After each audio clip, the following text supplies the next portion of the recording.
Hello, hello. Who would have thought that I would have started live streaming again? I just did it yesterday.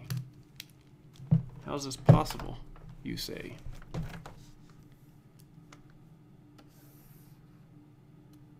Okay. Getting things set up. Give me 1 second. Oh, let me tweet. Sorry, guys. Let me tweet. Give me 2 seconds. Where do I tweet?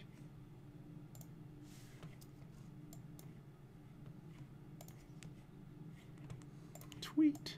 All right, we're good to go. Okay, I'm gonna try to just color this page. After I finished the live stream yesterday, I kind of cleaned up this middle area, this guy, and I cleaned up the girl, and then the rest is still sketchy because I'm going to paint the background, so to speak. I guess it's painting. And we'll go from there.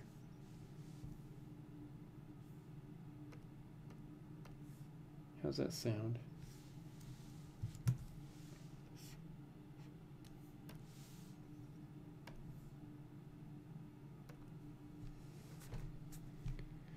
What do I want to start on? Let's just do some flats first.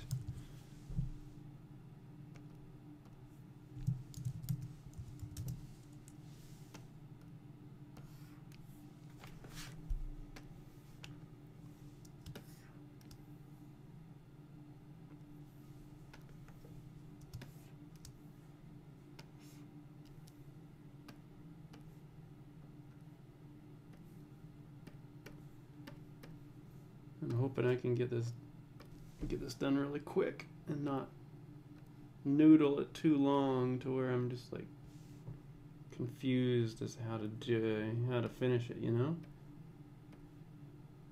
Sometimes it's easy to nail it real quick, and sometimes I just can't figure things out.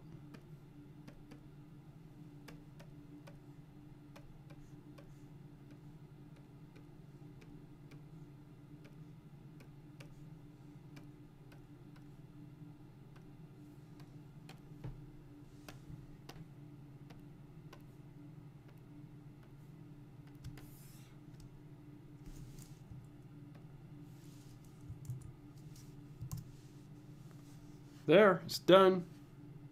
Whole piece. It's all done. What do you guys think?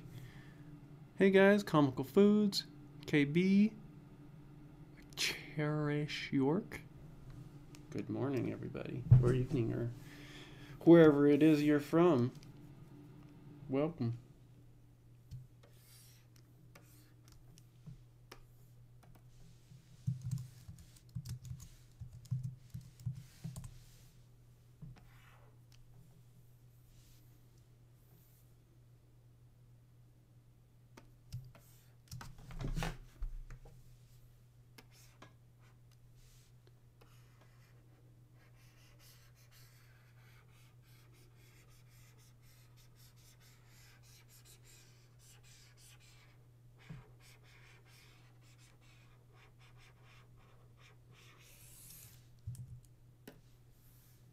Oops. It's on the right.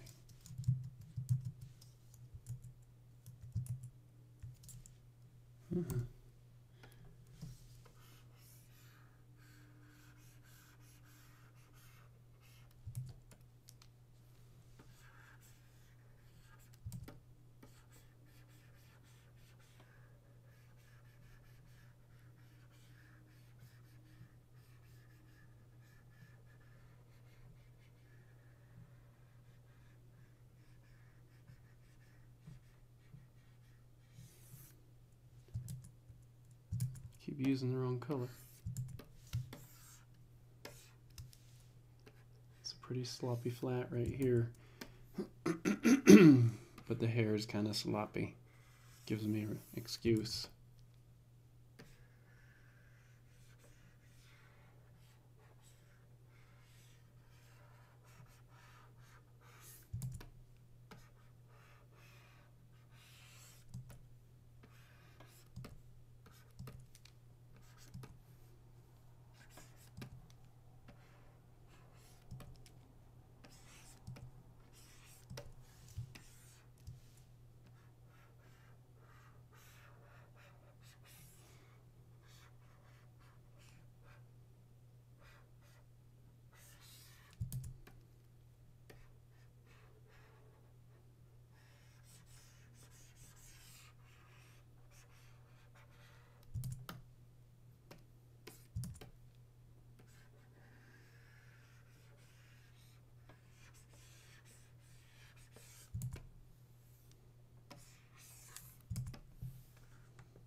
Okay, that's good.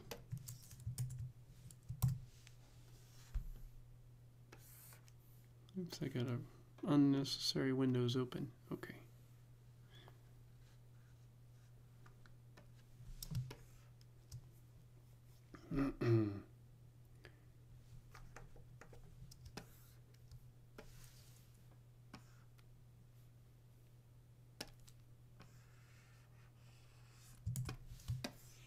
Might need to clean this up a little bit. Sur flats. So I'm gonna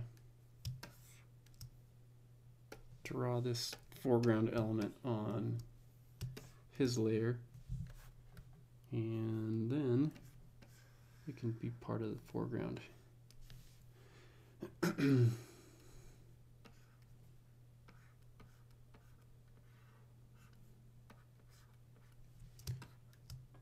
Not really doing a whole lot to clean it up, but you know, it's kind of unimportant.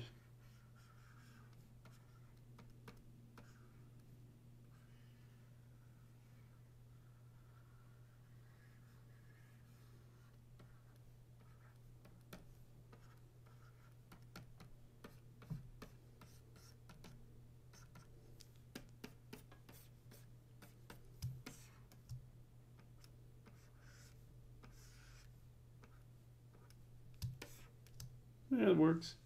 Okay, now let's take it off of the background layer.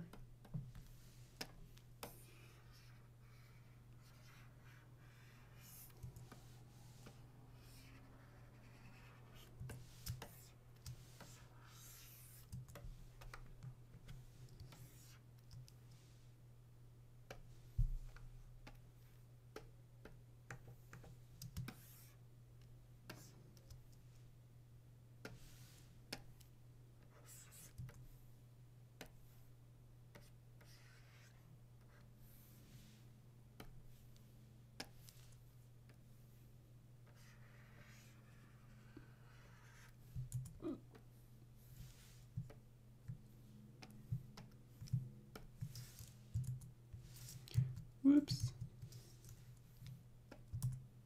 Oh, come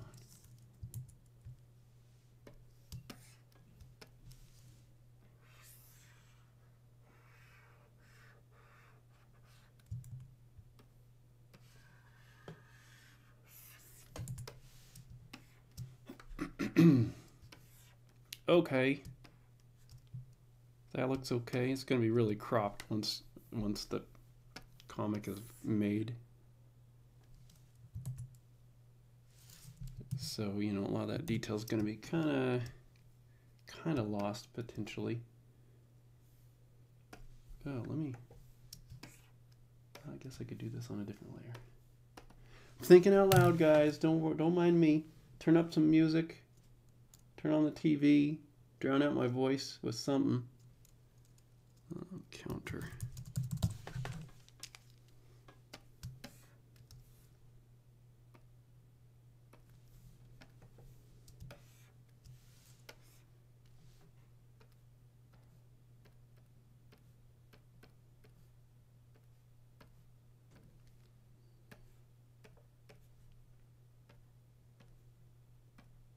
I was debating if I wanted to try to color this page right now, today, or not. Because yesterday I started working on another page after I finished the inks on this one. I was thinking, oh, I'll just keep working on inks and stuff, but because sometimes I'm just not in the mood to like try to really like think color and lighting and all that stuff. But then sometimes I think I know what I'm doing. There's a little bit of like no detail right behind him here, but I think the lighting will kind of help that. We'll see.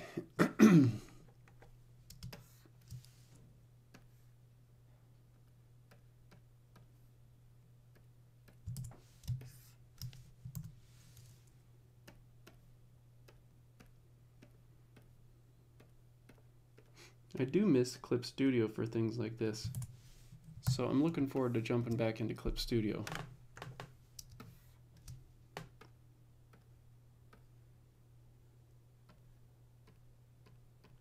Honestly.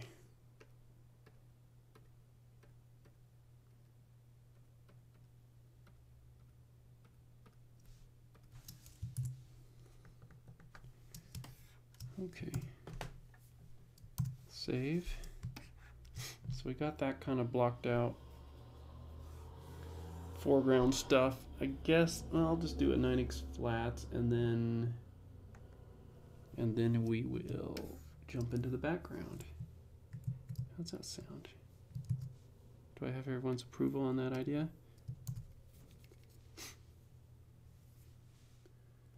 What am I doing?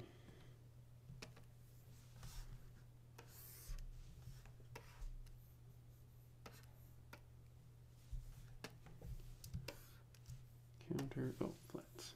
And I'll just make that a different layer. Faltas. Faltas. That's how I spell flats. Hey guys, I see the comment. I see you in the comments. Yeah, we crossed 20,000. That's pretty insane. Yay, congrats. Big fan of from India and congratulations. Thank you. Congrats. Hey, thanks guys. So the 20,000 mark is weird because I remember being jealous of my friends when they had like, you know, 8,000 followers on Twitter and stuff. Thinking, how is that possible? There's no way I could get that. How did they do it? And just to kind of put it in perspective, like that many people have actually seen my work in some way. Whether they like it or not is another question, but they've seen it and are aware of it, at least at one point in their lives before they unsubscribed or forgot about it, or you know, because it's not like everyone who subscribes like follows really closely. But it's just really mind-boggling to think that many people have probably seen my art. It's weird.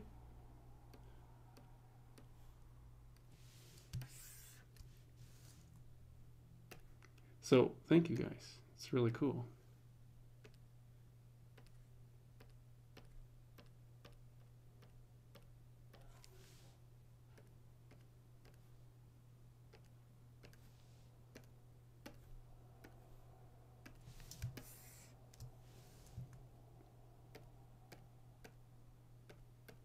So yeah, I need to do a giveaway now. I have stuff to give away. I think I'll make a video probably on maybe tomorrow or on Monday. And this is what I'm thinking. Tell me if this is a bad idea for how to do the giveaways. But I have a lot of little things to give away.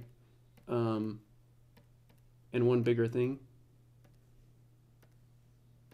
And I was thinking, okay, I could get people, say, join my mailing list, and then I'll give a random mailing list person something. But I'm thinking I want it to be a little bit more active, because there might be a lot of old people on the mailing list who don't care and don't really watch what's happening. And I don't want to punish those older people though either, because they're not new. So I'm thinking I will have a video where I show my giveaways, stuff that I want to give away, which, like, this is one of them. This little flash drive. It's an 8 gig flash drive. This company printed about 25 of them for me to give away. They're really cool. So that's one. And people who get those, I want to give away this comic that I made for Cave Pictures Publishing. It's a 12-page comic in the back of this. It's a promotional thing, but I'm really proud of my comic that I put in the back. And I want to give that away. And then I have some other little things. Maybe I'll give away some t-shirts and some Remind sets, Remind books, and I don't know. But I just want to give away a bunch of stuff. And so I'm thinking, what was I thinking? I had kind of an idea for it. I'm thinking I'll post a video with it, and whoever comments first can claim certain things. I'm trying to figure out, though, how to get everyone's addresses. Oh, it's too confusing. Someone help me figure this out. Because I don't know if I want to do it as a mailing list only type thing. Sign up for my mailing list and you'll get it. That would be smart, because then I would get people to sign up for my mailing list. But like I said, it might have other issues. I was thinking for patrons too. Become a patron and you'll randomly get something. But I don't think Patreon allows that because it's kind of considered gambling. So I kind of got to offer it across the board to anyone so that it's not considered gambling. Like, pay me money to get behind my paywall, and then you might get something. You know, it's like a lottery ticket. And apparently that's a no-no. Okay, we got all the flats done. Now let's start on the background. Let's do some details first.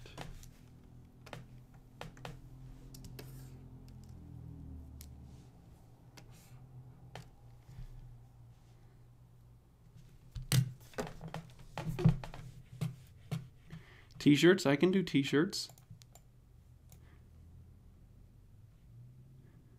Okay, this is the only other problem.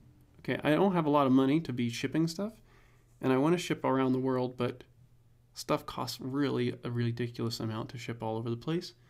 And so I might ask for shipping.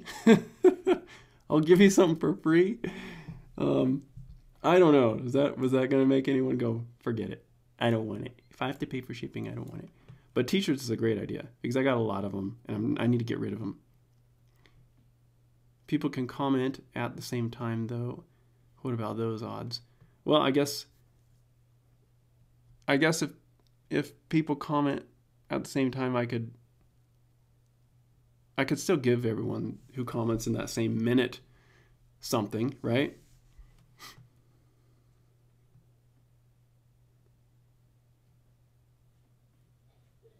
Draw you guys out of a hat. But see, how do I get all the names of people who actually want something? Right? So I guess that maybe there's a couple stages. Maybe you comment, and then I know you want it. And then I could draw everybody. Maybe I could draw everybody who okay, maybe everyone who comments for the first day. Oh, this is so stinking confusing. Everyone who comments for the first day, I randomly pick. No, that's... Any ideas? Any other ideas? Do names. How would I draw names out of a hat though? It's not like I have all my active YouTube subscribers on a list that I can randomly pick from. Digital rewards. I could do digital rewards.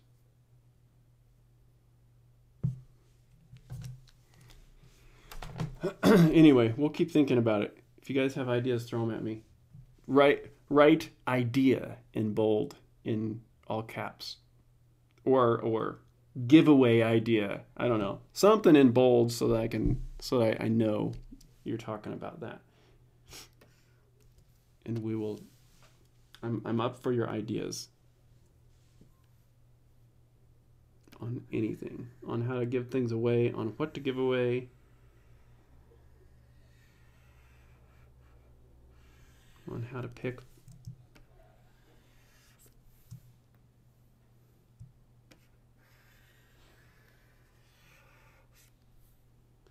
Okay, we're just doing some nice little pots and pans back here. That's right, that's what these are.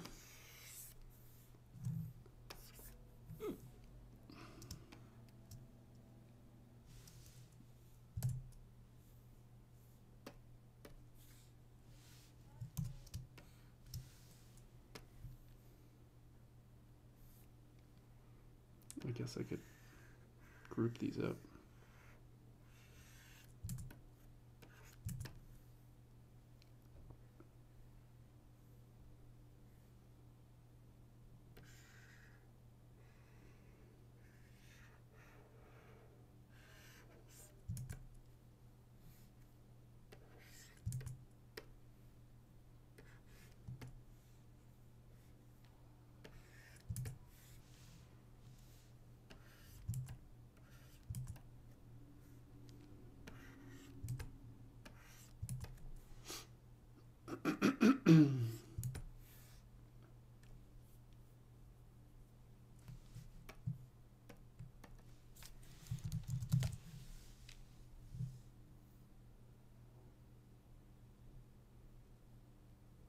Random Coyote.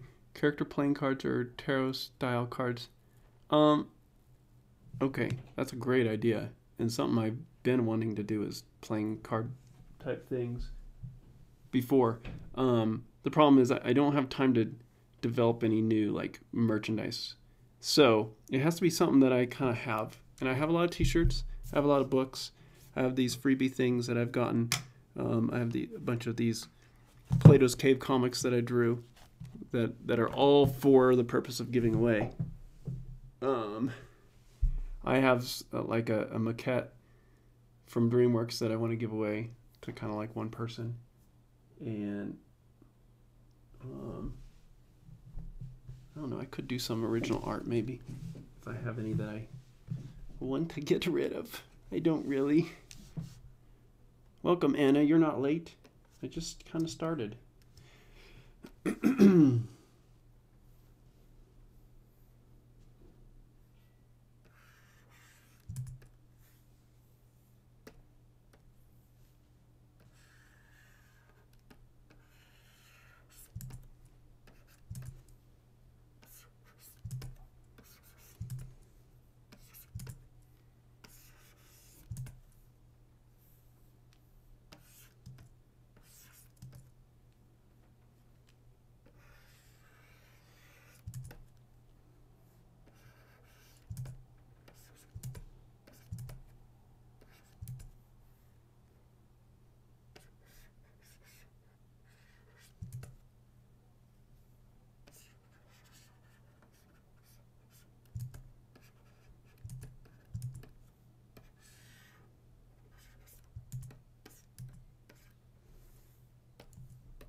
Stop.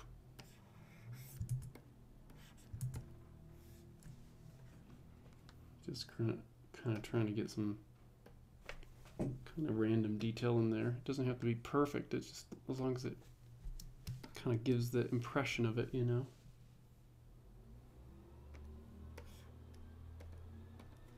Tile this pots. These are pots. 2.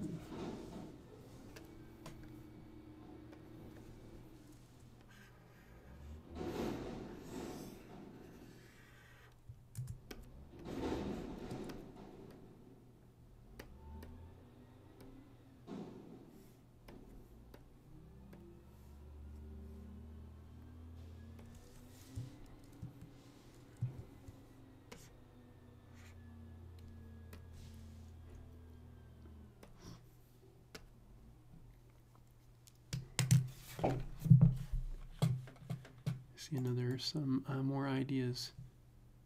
So the people who want a specific item can email you from Patreon saying they want that specific item, leaving their names in. And for that item, you can have a draw like pick name and so on. Okay. Maybe the big item can be something for patrons that email me if they want it, and then I'll draw a name out of those people. Okay, that makes sense. Random Coyote has another idea. Follow up, have other comic artists do their versions of your characters and then compile the images together. Participating artists get their decks for free as contributor copies. That's a cool idea. I like it. It just requires me to do a lot of organizing, and it would still take a lot of work for me to put that together. you know, and then someone else just did it. So sending out stuff and giving stuff away for free already is gonna take a little time to do. So yeah, like I say, I don't think I love the idea though. It's a great idea. I don't want to try to create new content, put it all together to give it away right now. This little window I'm in right now it's really packed and busy, and so I just can't. Now, see, if I would have planned this stuff like a month ago, I could have started planning for something like that, which I didn't.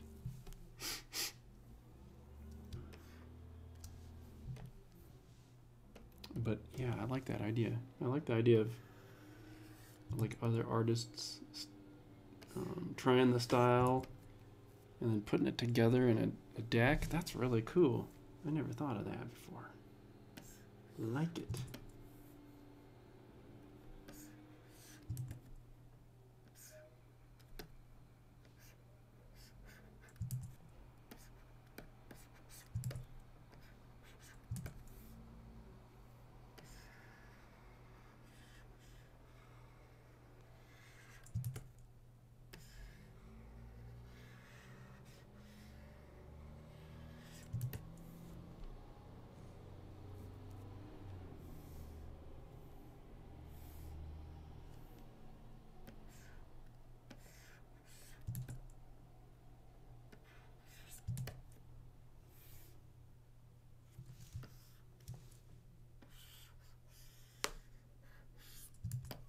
Did you hear that snap? That was my wrist.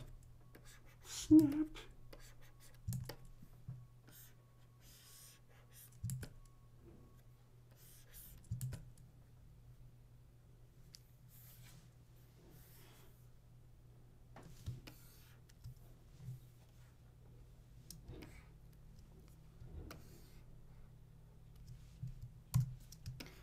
Okay, so I'm just flatten everything out. You know, just kind of creating shapes, really simple, rough shapes based on my background sketch. And then I'll light it. And that's when all the magic starts happening, is when I light it. But for, you know, the brunt of the work is like just making these random abstract shapes so that I can easily light it.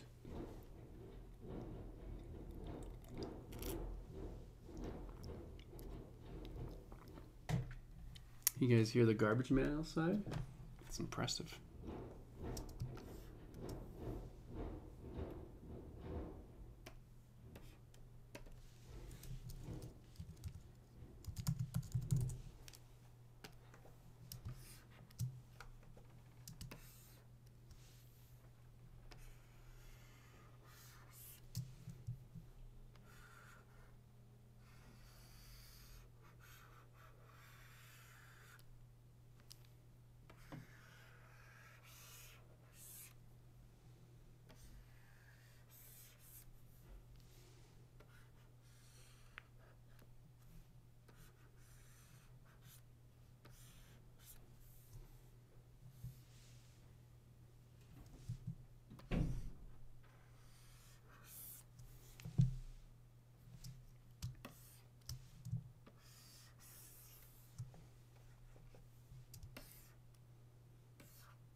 Hey Anna, you asked, is there online access to read my comics? Paying for it, of course. Is there online?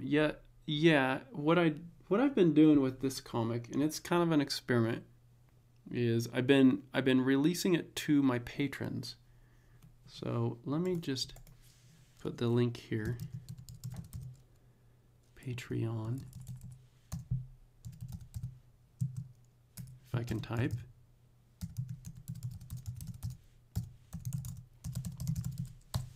So there's my Patreon link, and you can go there, and if you are a $1 backer on Patreon, then each month each month I've been sending out about 30 pages of Phobos, and it's on a website. So, and the patrons are the only ones I give this link to, and so the links allow you to read up to a certain place. And so eventually I want to get to, I've also been trying to do quarterly books, so I'll collect it into a book and send it to people quarterly. That's going to slow down a little bit next year, just because of more things happening. But that's the only way to really read Phobos now, is to be a patron. Eventually I want to do a Kickstarter and collect it into a book, and at that point I'll probably make a lot of the online stuff a little more accessible to everyone else. But it's just, I still consider it development now, because my patrons help me correct grammar and all that stuff. They're my editors, you know. But yeah, so that's it. So if you want to support it though and read it, I would really appreciate it. So I'm putting a lot of love into this comic, and I think it's going to be I think once it's done, you know, the main story arc is going to be about, I'm guessing about 1,000 pages long, and man, I'm really excited about people seeing it and reading it, because it's really fun. At least for me, it's fun.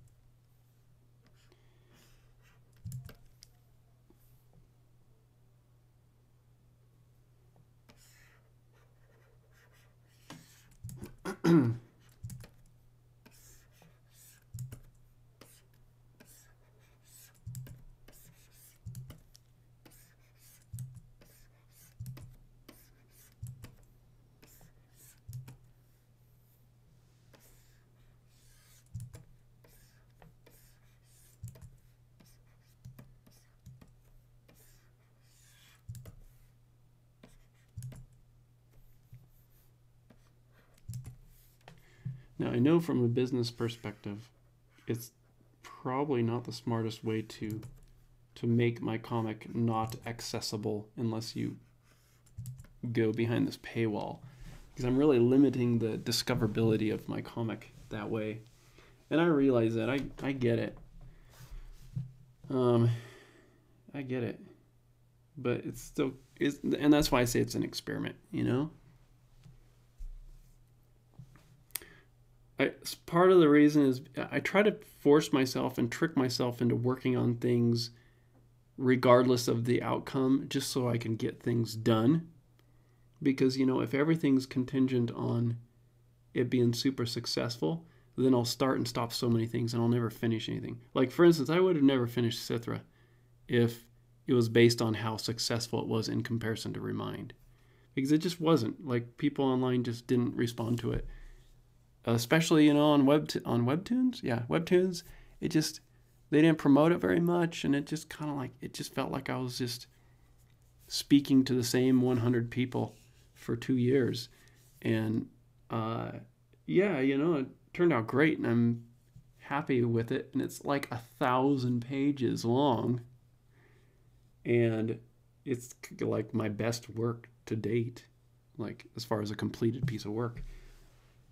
But it would, you know, if I would have let that the success of it online affect me too much, which it did, but it would have been really hard to finish it, So I try to work in a vacuum as much as I can, as far as like if this is the next big thing. And it's hard to get my mind on that, especially when I'm live streaming and being public. But how else do you get people to find your stuff unless you make it public? Talking to myself again. Don't mind me, guys. Okay.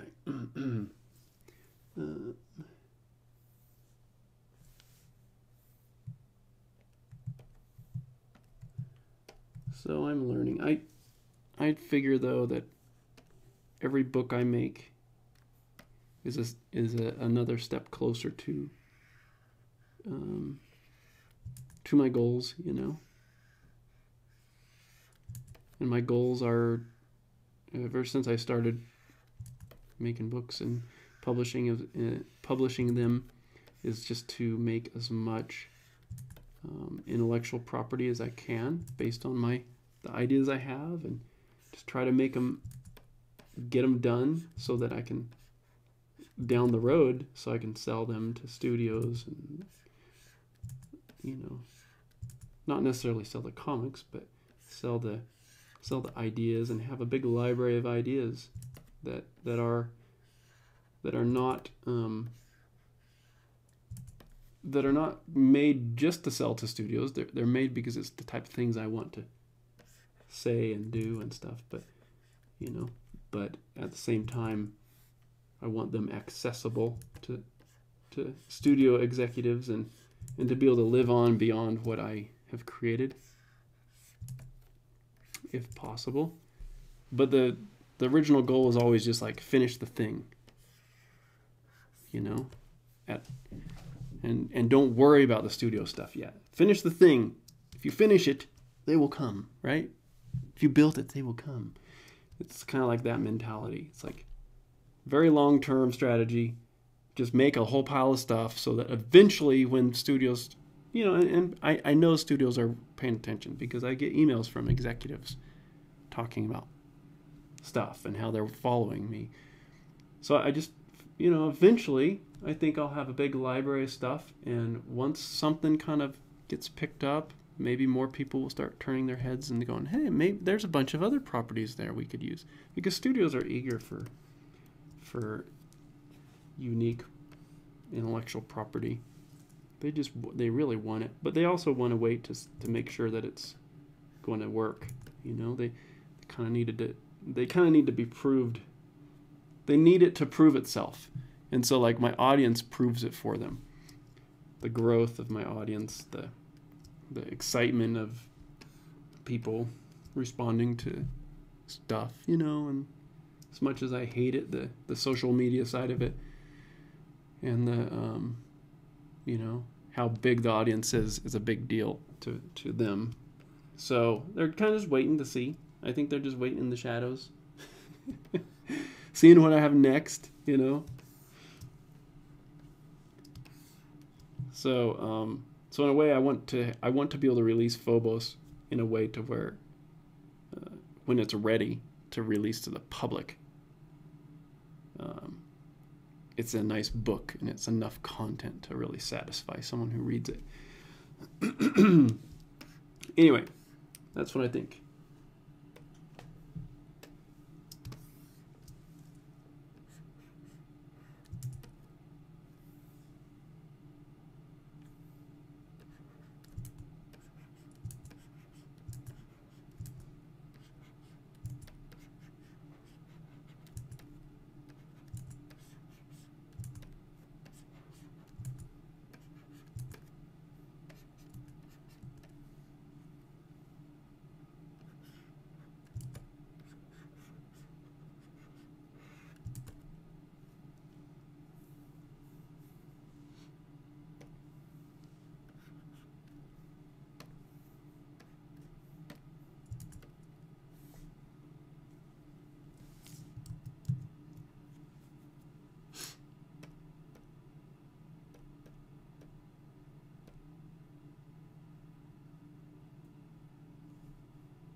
Oh, that was the wrong layer.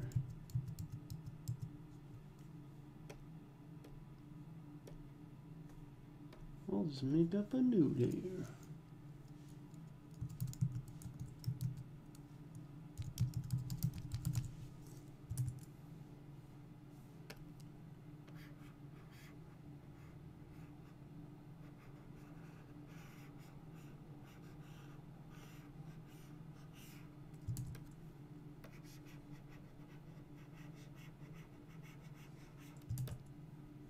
Whoa.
Okay. Let me look at some comments here.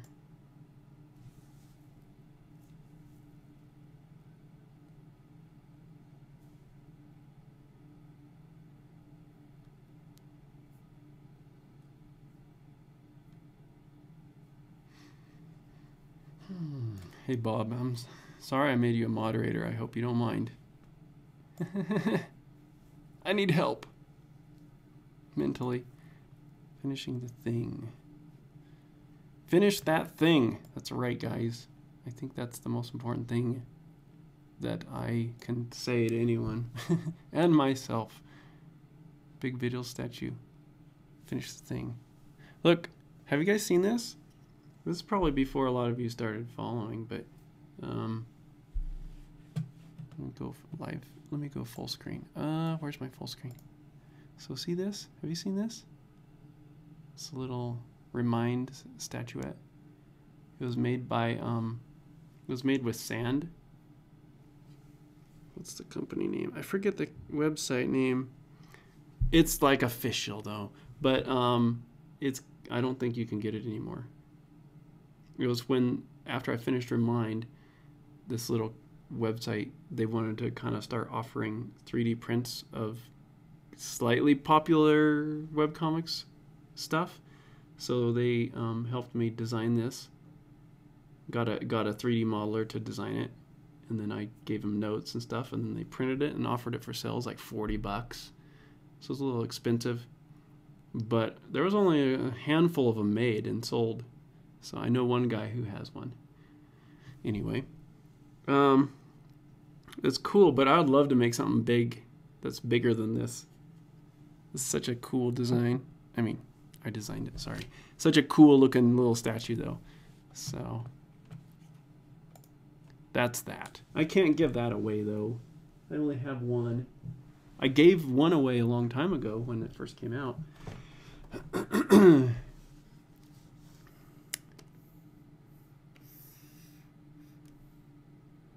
Yeah.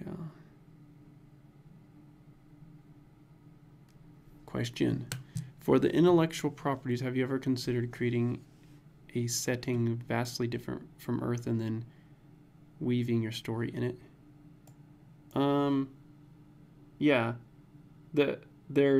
I have some other stories that are future stories that I want to tell. One of them is I don't want to say anything about it, because the more I say about stories, the less I'm excited about presenting it one day. So it's definitely a different kind of world. But I only have one that's kind of like that. There's another one that I have that I was almost going to do next instead of starting on Phobos. And I think it's my strongest story.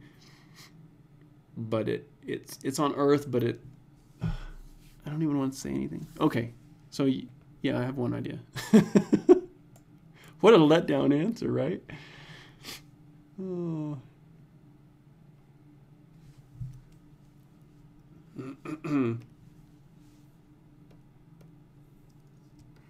My problem sometimes with unearthly stories is they're so abstract that people can't connect to them and relate to them very easily unless you have some sort of earthly element that goes there.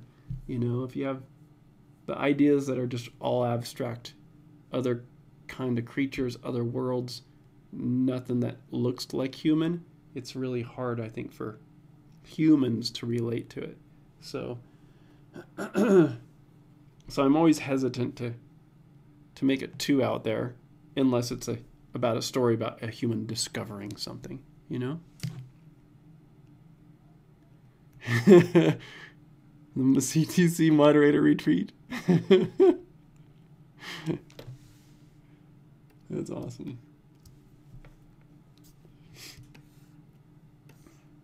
Okay, I should probably do something so that I make progress, huh? So I can finish that thing. What do I want to do? Let's see.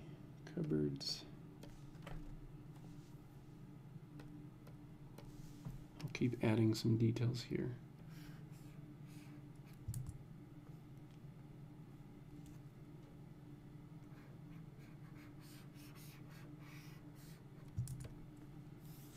How did that? That's weird. Okay.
So abstract. Nothing. I don't know what any of this stuff is. It's just shapes. It's a bunch of building blocks that they have in the corner.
Waves.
weird little tray thing that doesn't really fit in this location very good.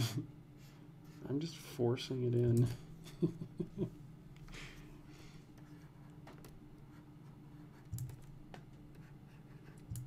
That doesn't work. Force it. Make it work.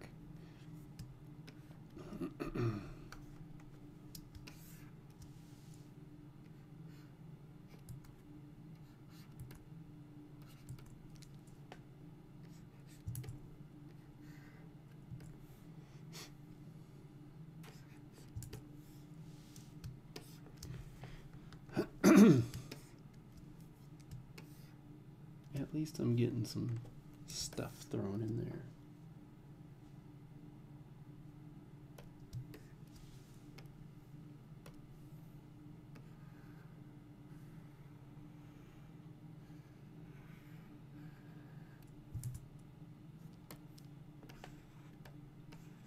What?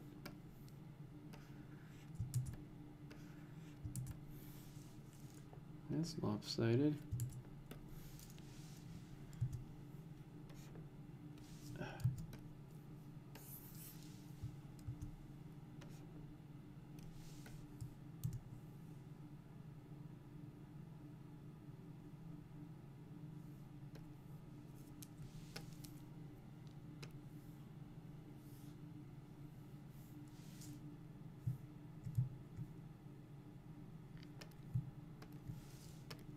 I don't know what I'm doing.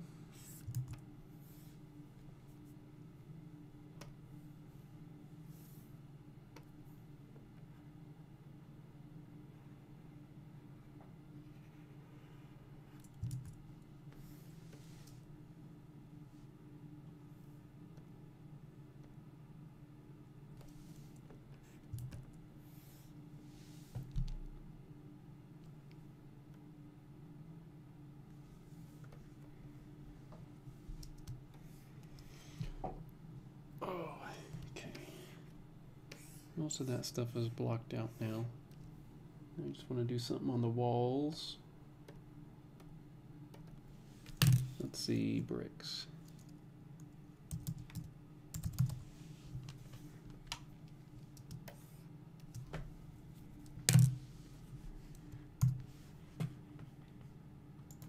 Let me see what the comments are saying.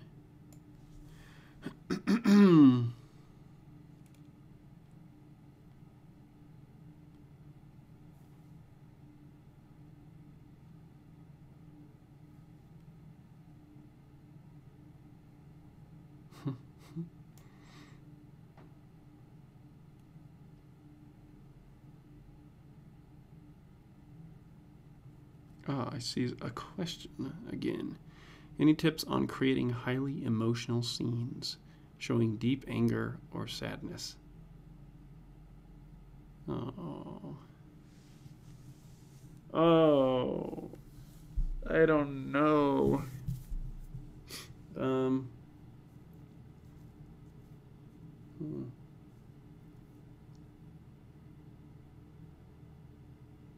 I think it's a combination of a lot of things.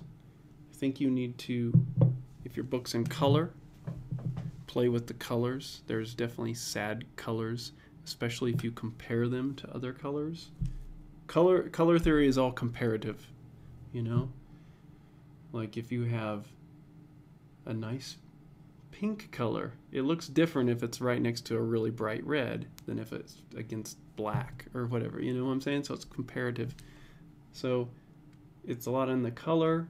Like, I mean, I just have to think back in life about the emotional states I've been in and how I felt and how everything felt and how everything looked and how you know, when you're bummed out, everything feels wrong and ugly, and you focus on the negative and everything seems bland and it's always raining and you know, it's moody, you walk around with the lights off, you know what I'm saying? So it's a combination of a lot of things, and I think it's good to focus in on when you want the audience to feel what the person is feeling in your story, you need to give a little bit of time to establish that mood.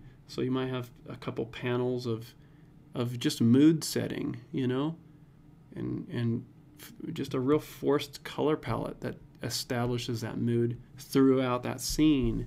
And, you know, so those kind of things. When you're in love, when you're happy, when everything's extremely great, you know, everything's bright and happy, and the character is responding positively to everything, you know. So it's dialogue, it's coloring, it's expressions, of course. It's establishing the mood in from the perspective of the character, you know. If you want your audience to feel what the character is feeling, you need to give them scenes that make them feel that same way. And then then anything the character says, it makes sense, you know. What's going on in the comments? There's all kinds of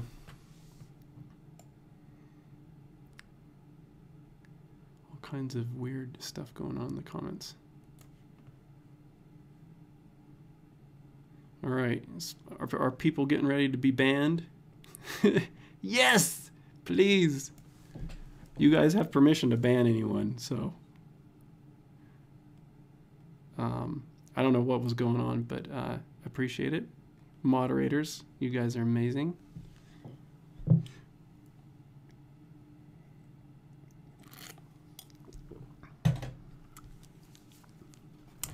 Okay. Oh, you have an embarrassing question. Good. Those are the perfect kinds. I've been struggling with some time. Is it ever too late in age, I mean, to start your own comic or work as an illustrator? You know, the older you get, the less time you have to work with, and time is also always on your side when you're younger. But there's so many outlier stories of people in their old age starting things, whether it's franchises or getting popular because of a piece of work or whatever, that I think it's pessimistic to think that you're ever too old. You know what I'm saying? And that pessimistic attitude will stop you from trying.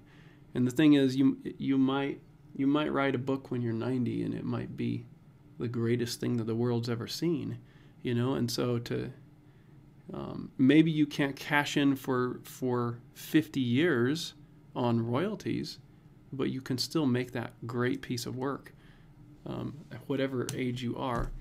You know, there's always restrictions the older you get, like maybe eyesight or mobility or whatever, but you know, and the stuff that I worry about. But you know, on the flip side, I was looking at some Google statistics on keywords, right? This was a couple years ago too, and this really encouraged me. So when Google did this search of all keywords, they can look at all data in all the books that they've put into Google throughout history. And when they do searches on authors' names, the popularity of that word being used in literature and text and speech that's been recorded throughout history, the popularity is like nothing until the author is about 40 years old. And then after 40, the popularity line just starts, of that word being used, which is the author's name, just starts steadily going up. And it keeps going up all their life, and it keeps going up after that. And so that was really encouraging to me, because I was about ready to turn 40, and I was like, you know, is it too late for me to really establish my name? And I realized after that no, I'm not. It's not too late, you know. I just need to keep making stuff and putting it out there, and yeah. So I don't know if that helps or means anything to you guys, but it really meant something to me when I saw it, and it encouraged me a lot. So I think especially with authorship, and especially with creating stories, I don't think if you make a bad story, yeah, it's going to be hard. But if you make a good story, it's just, I think it'll just keep building in time, over time, and keep potentially growing. So the question is, can you make a good story? You know, if you can actually make a story, say someone's 90, okay, let's just throw out that number. Someone's 90 years old, and they make an amazing story. Why wouldn't it slowly grow and build? You know, I mean, maybe it's a matter of they make it and they put it in a drawer and no one sees it. But maybe the grandkids see it after 50 years and pull it out and publish it. I don't know, you know, but the real question is, can you make a good story? And I think anyone at any age can. It's the thing that we wrestle with is, can we cash in on that story? And you obviously if you're 20 and you make an amazing story, you can cash in on the rest of your life. And so I think that's the biggest difference. Stanley started at 40. That's amazing. One of the best directors I worked with, he was a total jerk, but huge director back when I was doing storyboarding. He was a photographer before that, and he started it. Like his career really started around 40, when he was 40. And he'd been working, doing all kinds of stuff all of his life. And he was like the hip young director in the eyes of everyone. They're like, how can we do this? What this guy does? And he got all the music videos that were popular, and he did all this. He had huge $1 million budgets for commercials. And he started, you know, so that was directing, commercial directing. And commercial directing seems like kind of a younger man's sport. I don't know, maybe not. But anyway, he was really good. Okay, let's move on. How many pages do you prefer seeing in a trade paperback or in a standalone graphic novel? I'm always curious to hear other folks' input. It depends. I don't like seeing less than like 60. If I want to buy a collection, I want to get a collection. So I want 150 or more, you know, that's nice for me. And if you can get, you know, a even bigger one, if you really love the art and stuff, you can get a big thick book, then that's even better.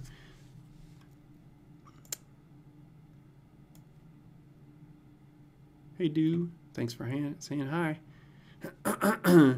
Question from Noon Comics. Did I pronounce that right? I'm horrible with reading, so I'm starting a webtoons because of your recommendation. I wonder what would be the best day time to upload an episode. I wrote this yesterday too. Sorry if it was already talked about. I don't know, honestly, because the webtoons puts out content every day, you know, from their featured artists. So according, you know, if there was a better day that they wanted, they don't make it clear. I don't think it's as much important on what day as it is important that you do it more consistently. That tends to help your audience to keep coming back, you know, if you're consistent, like whether it's every week or something. I think when they were uploading my stuff, they ended up changing it, because I didn't have control over this. They ended up changing it to Sunday night at 10 o'clock my time, which is Mountain Standard Time. So that's, you know, 9 o'clock Pacific Standard Time. And it was because there was a reason for it. They said it's because the different time zones, it worked best for all the time zones. So Monday morning at 9 o'clock. No, Sunday night at 9 o'clock p.m.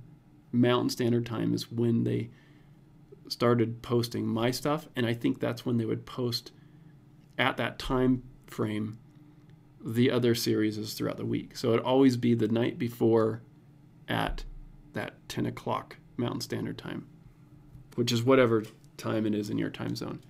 So take it or leave it. I don't know how much that matters. I've always been kind of against trying to just... I've been more about just making good content and putting it out there more than playing to the algorithms and the patterns, because if I can keep making good content, then I think people are going to keep coming. So, with all that said, let's draw some bricks.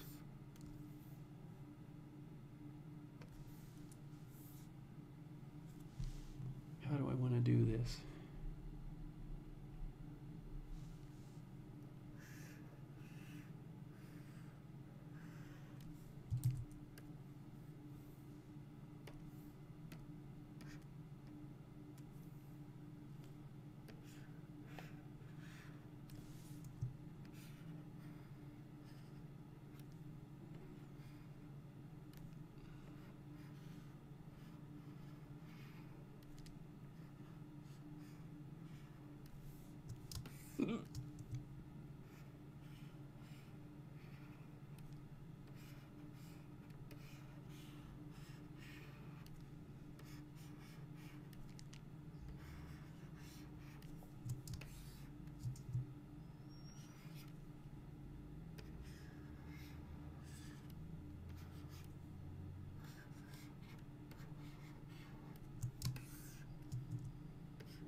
Oops.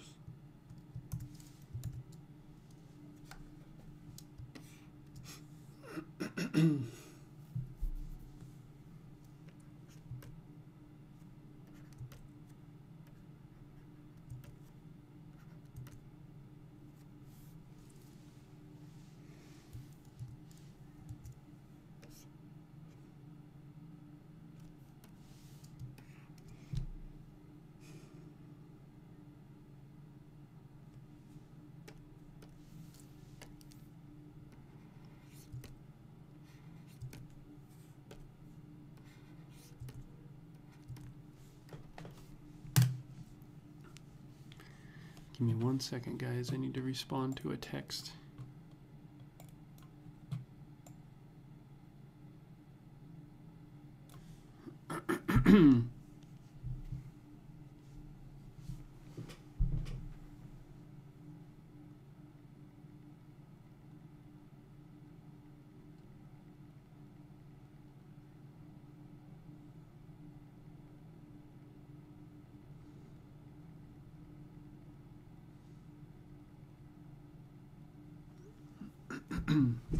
Okay.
Perspective's kind of weird on this, but it doesn't really bother me.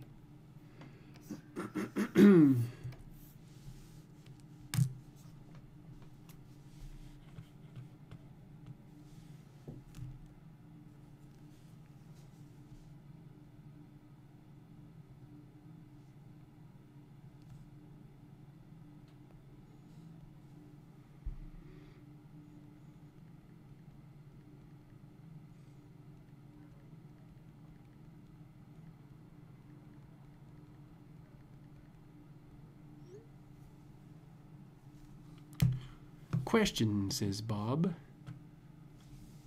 Is your Cintiq on an Ergotron arm or something similar? Yep, it is. It's exactly what it is. It looked like it was bouncing a little. I'd love to get one, but I'm nervous. Well, this is a really heavy Cintiq, you know. This is their slightly older 22-inch, I think 22-inch HD model.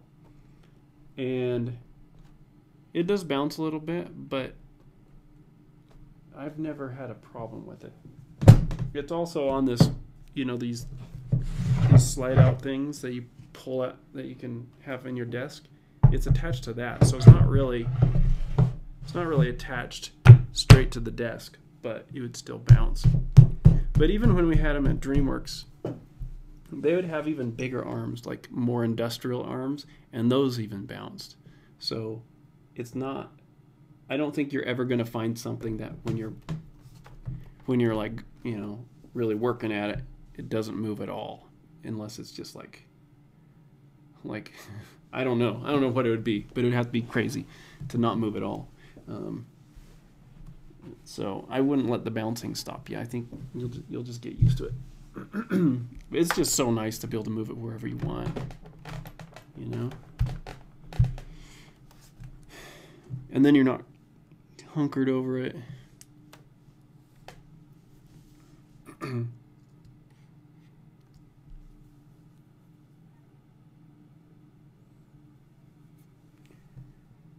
Okay, I need to do a little more detail, but I don't want to. I just don't want to. Do I have to? Let's just, I'm going to draw in some detail.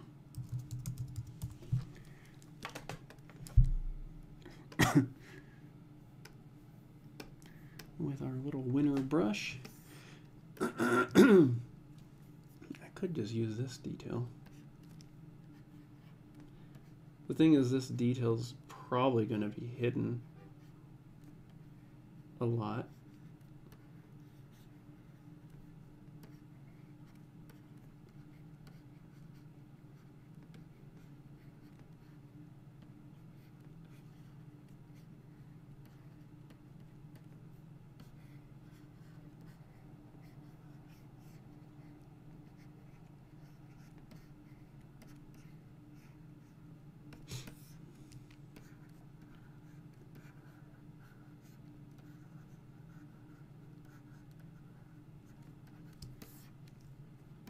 It just looks so good once you get the details in there.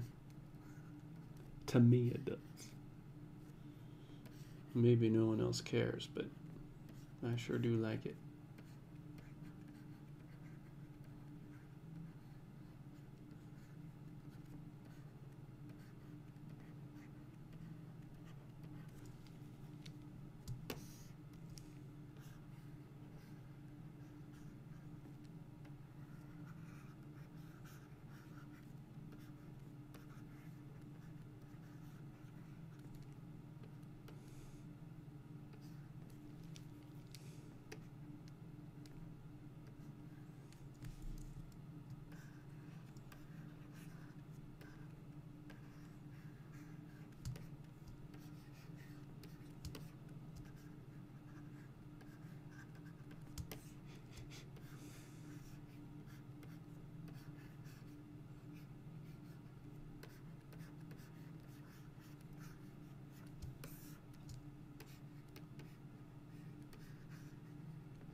That can be lighter.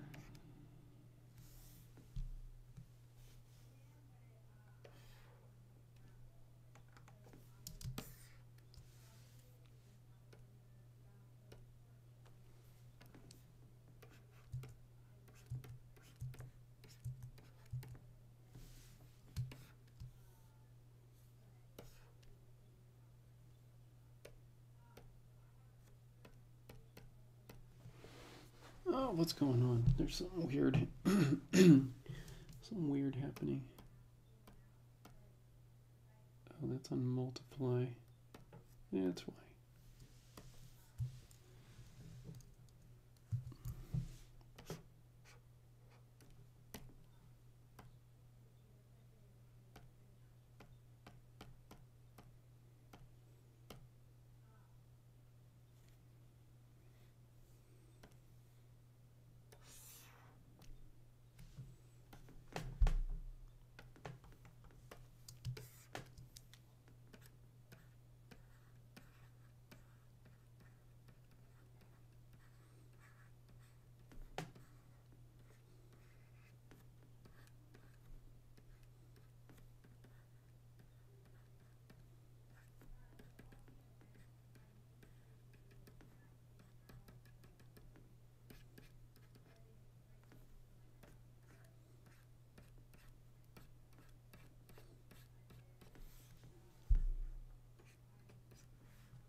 Oh, there's the floor bricks too.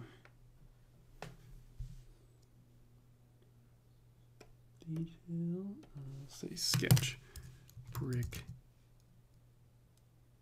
inks, brick inks, even though it's not inks.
Okay, I think that's enough little random details. I guess not. We'll keep going.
Okay, is that good enough?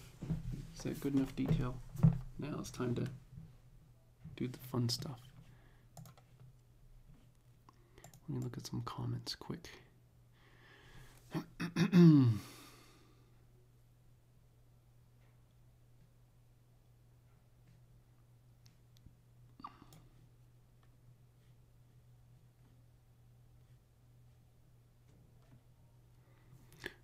Question, right as I look, another question from Comical Foods. Any tips on page layout with a lot of characters interacting with each other? Group the characters. So even though there's a big crowd of characters, treat them as a group. Make the group silhouettes understandable. Okay? You can group a bunch of characters in the foreground, group characters in midground and background to clarify things too. But I think that's what I have to do whenever I'm thinking of a lot of characters just doing battling or whatever it is. Group them, and then you can pull some out, have them in foreground. Like say it's a battle, a riot. have a couple foreground characters showing clearly what the battle is about between the two individuals, but then you can have the group in the background doing the same thing. So you're, I don't know. Those are suggestions. You don't have to do any of that, but yeah, I think thinking of them in chunks and groups of people, it helps.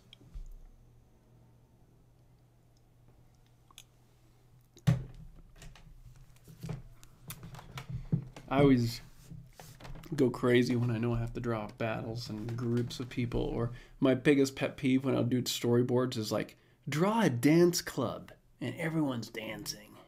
I'm just like, oh, that means I have to draw all these different people and I have to draw them so they look like they're dancing. And I don't dance. I don't really care about dancing, but I gotta draw all these dancers and they gotta be hip. But it's gotta be a storyboard, so I gotta do it really fast. That was always the worst. Anyway, yes, that's happened many times. Okay. So now I need to figure out the lighting. I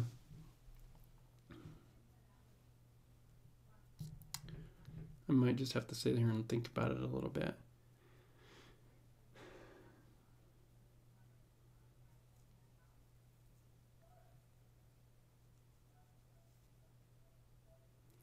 It's at night, so there's going to be like artificial lighting.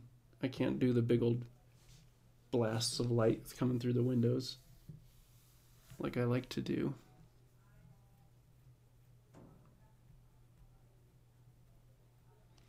There could be a light on this candle behind him. That would be a little dinky light though. There'd probably be some overhead lights shining down on him.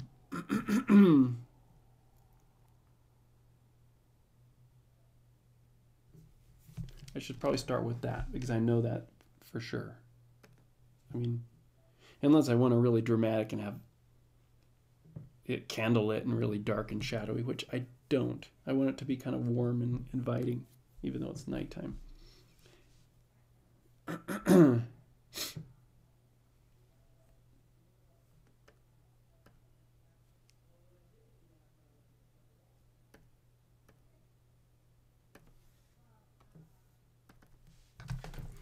So I'm going to just start by making a light layer and adding some lights.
And I'm purposely just being really kind of loose with this just to kind of get an idea of what I want. See if it even works.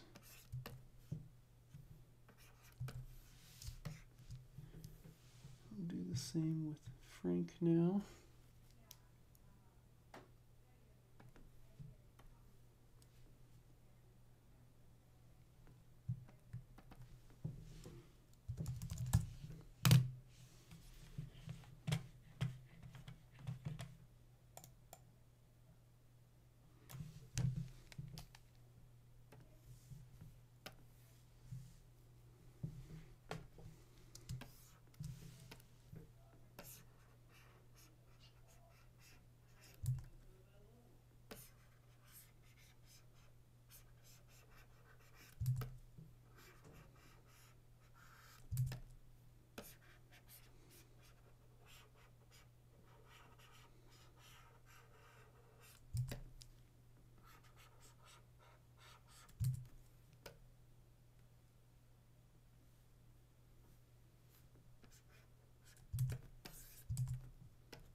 Sorry, I keep getting distracted.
Excuse me.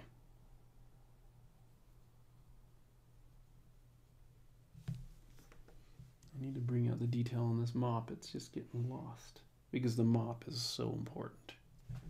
It's a critical component of this whole story. I'm joking, by the way.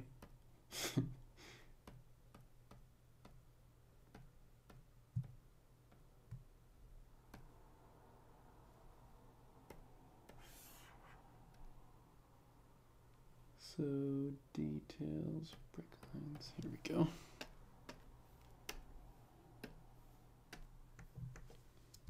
I don't know why this matters to me, but I feel like it needs something.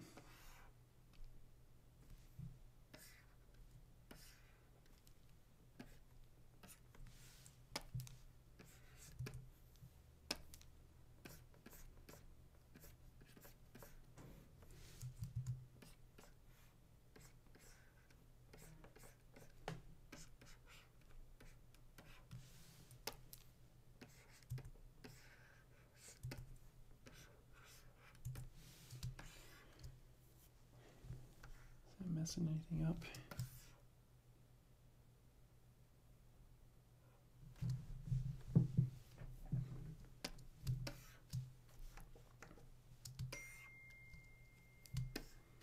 Oh no.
Okay. Now it doesn't look like this weird shape that I don't know what it is. Now it looks like a shape that I kind of know what it is.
okay.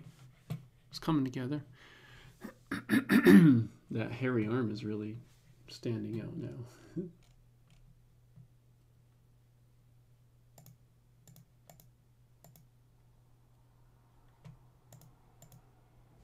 Anyway. Let me look, see if there's any more questions. Did you watch, here's a question, did you watch those MGM 1930s movies of classic monsters for inspiration, background reference, etc.? I didn't, is it like, are you talking about like a re-release where they just recently put them out? If that's the case, then no, I haven't, but I did reference those kind of movies like Wolfman and, you know, those Nosferatu, and so it is those movies. But so yeah, I guess the answer is yeah.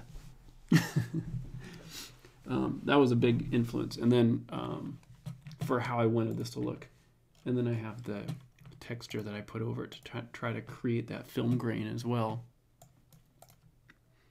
Which reminds me, let me put that on it.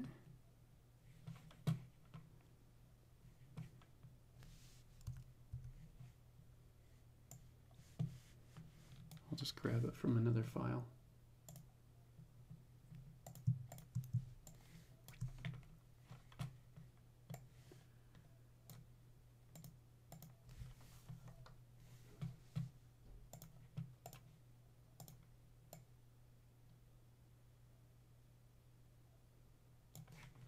Nice.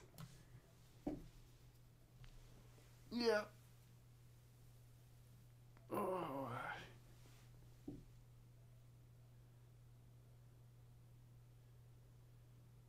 Trying to figure out exactly what I want to do with this. I just not quite sure yet.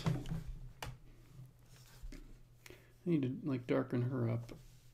I need to work on him, of course.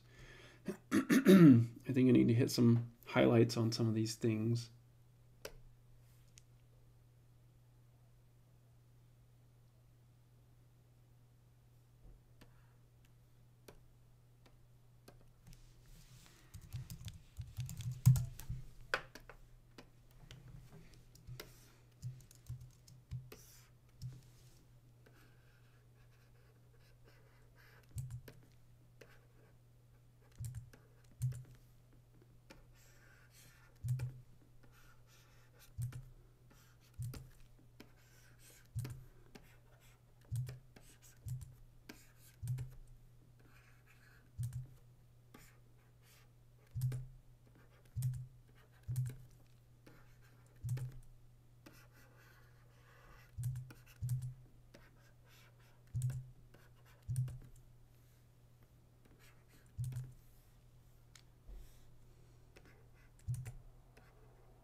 Yeah, that looks ugly over there.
liking it. It's turning out good, I think.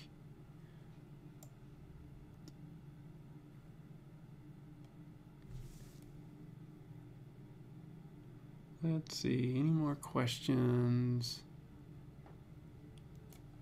Am I missing something? Okay, there's some questions. Okay, guys, just so you know, if you're new here, you have to follow the rules. No, sorry. If you're new here, the way I can easily find out if you're asking me a question versus just commenting to each other is to type question in all caps and then ask your question. And then when I scan through the comments, I can easily find it. So that will just help me not waste your time. Otherwise, I'm horrible at reading comments. So, but I see one here from James that says, Jason, this looks incredible. This doesn't say question in front of it, but I think it's a question. Are you teaching a course at CGMA this next semester? I keep looking in your name and comics for your name and comics course again. I was set up to do it, and I was planning on doing it, but I recently just told him I couldn't, just because some new things came onto my plate for this next year, for 2019, and it just when I taught CGMA, it just fractured my time so much during the week that it was just really hard to focus and to hone in, because I was I don't know, when I'm trying to like think of other people's projects and what will help them and do their thing, that's just a different mindset. And so I was also doing a lot of other stuff at the time when I taught the class, but I just figured if I'm going to dive into this new project, which is yet to be announced in January, then I need to just be able to focus completely on it. And also CGMA it just didn't pay as much as I was thinking it would. And it's no one's fault. It's not like they misled me or anything. It just didn't pan out to be what I was hoping it would be. And so I want to keep doing it if I can, but if it interferes too much, then I can't do it.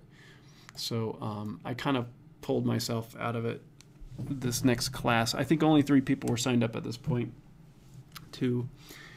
And so I just removed myself from it just because, there's just so many other things going on. So I apologize for that. It's a really good class, and when I did it the first time, I had like 15 students. It was just really amazing, the kind of work that was being made there. So anyway, so there's that.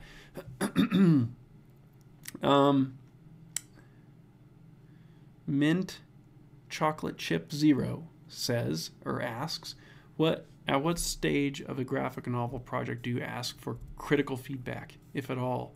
How much has critical feedback played a part in your role as a self-published graphic novelist? That's an amazing question.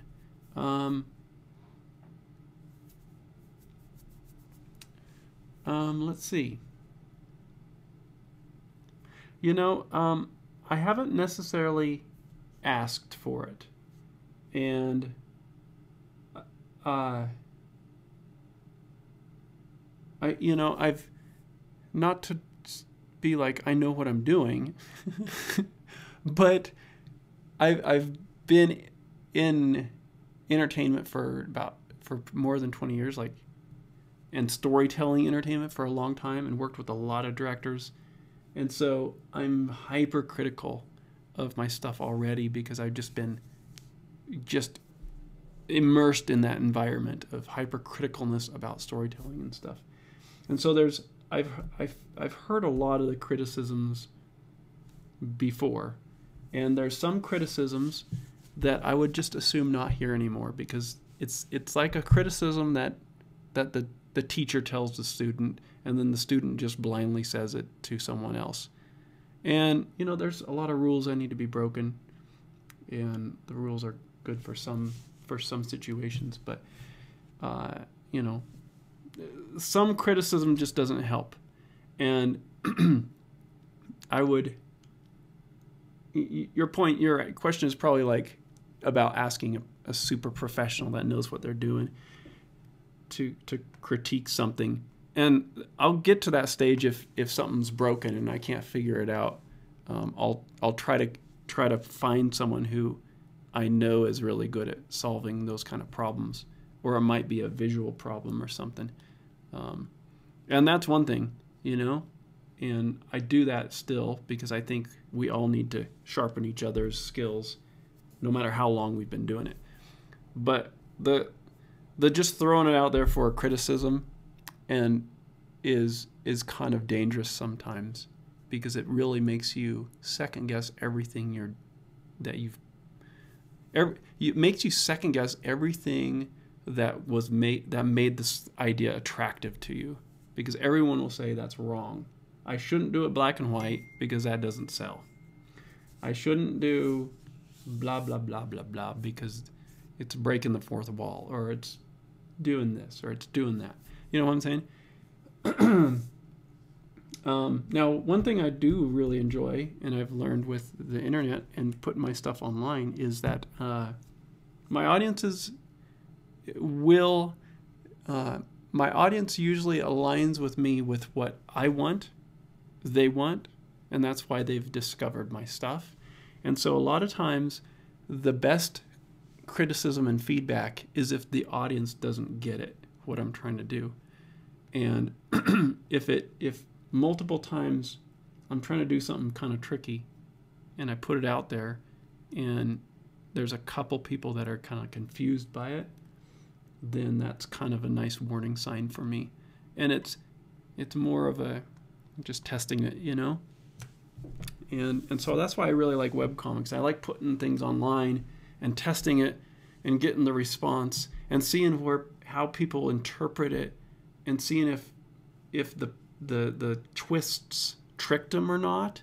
Like that's where I get the most feedback, is just the actual real response from someone who's not invested in telling stories, who doesn't have a degree in storytelling or whatever, you know, and heard all the stupid things from the teacher. I love teachers, by the way, but sometimes the students just think they know everything. Sorry, I don't know where I'm going with this, but so yes, there's certain people I'll ask for criticism for certain things, and it's very rare, but every now and then I'll be confused about it. But I've heard so many criticisms already, and sometimes it's more destructive than it is empowering.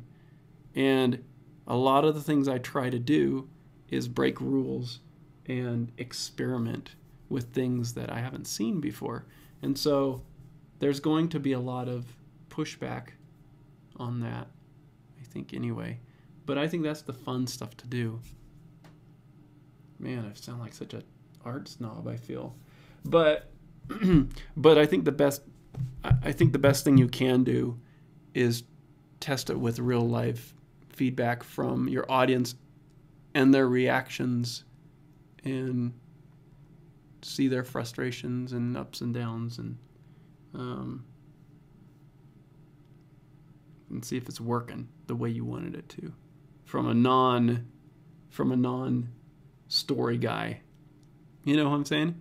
Like there's these people that are like story doctors that they just know how to fix all the problems. But what they do is they fix all the problems so that it fits in with a Hollywood movie mold. You know, it fits into the thing that has the first, second, and third act perfectly. And I'm not attracted to that stuff as much as I am when I discover something that doesn't fit into that mold and yet is brilliantly told. That's what's exciting. So that's what I'm trying to push for. But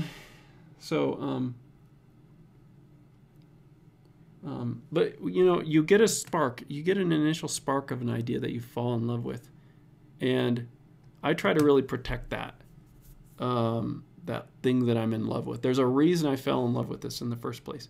And if I explain that to everybody and try to get everyone's approval and critique it, then that spark will be destroyed. It'll just completely be gone, because there's always going to be someone saying you shouldn't do this part and that part and this part and that part, right? So I protect that spark, protect that idea and the reason for doing it.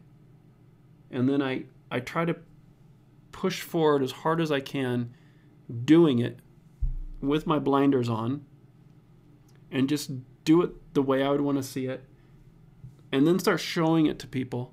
And if people are reacting the right way, I'll keep going. If people aren't reacting the right way, I try to listen and try to make some adjustments. You know what I'm saying? And if I'm really stuck with something, like there's just this big problem, I'll go talk to a friend or two about my story problem. And they usually give me really solid, amazing advice, but it's never like the advice that solves the problem. The problem solving always comes from me figuring it out. And it should always come from you figuring it out too, for your story. But the advice kind of like turns on new ideas and helps you realize things that could be better or something, you know. You're never going to make the perfect story and the perfect comic and the perfect anything. So I embrace that, you know. I don't know if that helps or if that answers the question. Another question, is visual storytelling better than dialogue or informational pages, like showing versus telling? What are your thoughts on this, and do you think that having Q&A on your story is cheating? You mean Q&A like where you're just kind of breaking down things for people in your story? Okay, so the question's about having like maybe heavy dialogue pages and explaining everything versus visually showing it. I think a healthy balance is nice. I don't think it's ever been done with a nice, how do I say it? Like most comics are lean on the visuals, and you can get away with having a whole story that's just visuals. And then you can get the ones that are real dense with dialogue explaining everything so that everyone knows all the backstories of every character, and it tends to get boring that way. I've experimented with trying to mix prose in with it a little bit, and I actually did it. One of the next pages I did it a little bit, but I did it kind of as a joke too. So I can't wait to hear people's response to that. But let's see. I'm trying to think though. I do think it works as long as it's done because it's needed, you know. I don't know. I can always. I've done it too because I don't want to draw like all these panels, and so I've just thrown in some dialogue to explain it, or thrown in almost like a narration thing to explain it, and I don't know if I'm the best judge of if I did it correctly, if I did it right or wrong. But I can tell you when I'm reading other people's stuff, if there's a wall of text, my brain just turns off. But if there's a wall of text that is critical and done in the right way, and I'm invested in the story, then I think I would enjoy it. And there's times when text can do things that visuals can't, like going through, you know, like when you've read the Harry Potter novels, like there's all these scenes where you're just like going through the emotions and the roller coaster internally of what a character's thinking, and you could do that with little narration boxes too. But it's there's something about the written prose that can kind of dive into that better, I think. And so I like playing with that sometimes. I don't know how much I'll play with it with all my stories. But in general, comics is a visual medium. So if you don't give people the candy, which is the visuals, then I think it'll be harder to sell them on the prose and the text. You know? I tell people, instead of starting your comic out with a big old wall of text explaining the backstory, just fast forward 20 pages to the first explosion or something and just launch people into it. And then you can start, because this character's running away from something, you know, like you can, suddenly it's visually explosive, but you're also, you're able to tell these backstories with how the character's acting instead of explaining it to everybody. And I know some stories need to be explained, but again, comics is a very visual medium, so. But it's nice because it's both. I don't know if that answers that question. I do kind of feel like it's cheating a little bit, but I do it because I want to be excited about what I'm drawing and writing. And so if I have to draw these really mundane shots over and over and over again to show all this time passing and the character's completely bored out of their mind, and then my audience gets bored and it just feels like a long comic, I would rather just write that in prose, you know? Like have a nice little paragraph saying, this character waited for 14 days and they kept every morning was the same. You know what I'm saying? Like there's creative ways to go there and then to keep the momentum going, and yet you still were able to say what you wanted to say and stuff. So those are my thoughts anyway. Jason, I'm working on my project. Awesome. I can't wait to see the progress of that. Decided to take the leap of faith and just do it myself. Progress. Awesome. Well, send me, let me know when you're ready to talk about it. Okay? Because I still would like to help you as much as I can. Another question. Thank you, Jason, for being so thorough on regarding critical feedback. Totally resonates with me. I'll put it out there, my stuff, and see what happens. Apologize for knocking on your time. No, it's fine, man. This is why I jump on this live stream, is to kind of, it's partially, you know, so that I can actually interact with people. I'm sitting here by myself, but also, you know, it's nice to see what you guys are thinking too, and it's fun to be able to repackage these up as nice little YouTube videos too. That makes great content for me. So you're not wasting my time at all. Another question from Charlena Hill regarding the idea subject from earlier. None comics had. Oh, I'm horrible at reading, guys. Had the idea that you should do a trivia regarding your videos.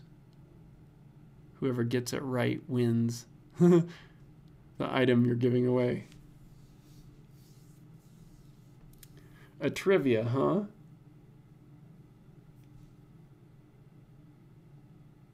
Interesting. So, this is what comes to mind.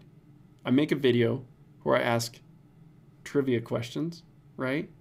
And then the first people to answer those questions right are the winners. Is that kind of what you're saying? In the first people to answer them in the comments correctly? That might be a cool way to do it. Yeah.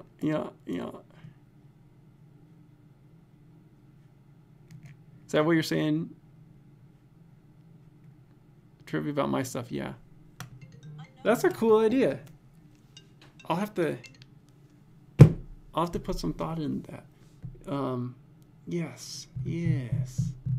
I like that, because then it's like, it's not just whoever's the first to pull the trigger on watching the video is the first to kind of, well, the people who are active at watching the video, and then the people who can find the information. Yeah, that's good. I really like that. Okay, I think you're onto something. Thank you for that suggestion. That's gonna be fun. Okay.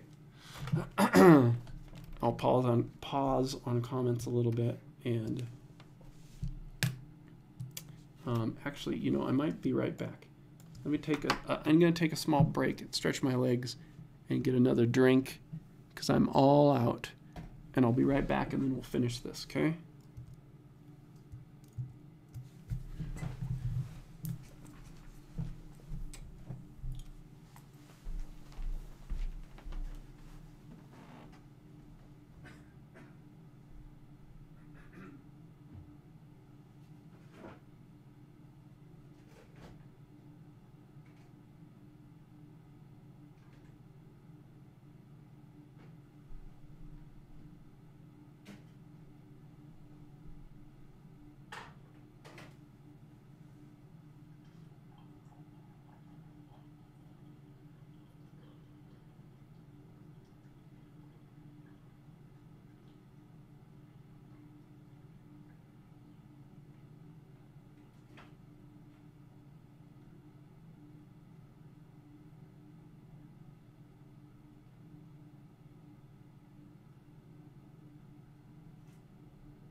Sorry, Bob, I'm making you ignore your own stuff for this. I'm bad. All right, we are back. Time to take off the jacket.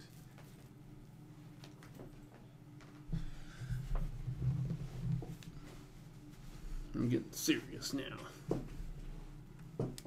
Serious.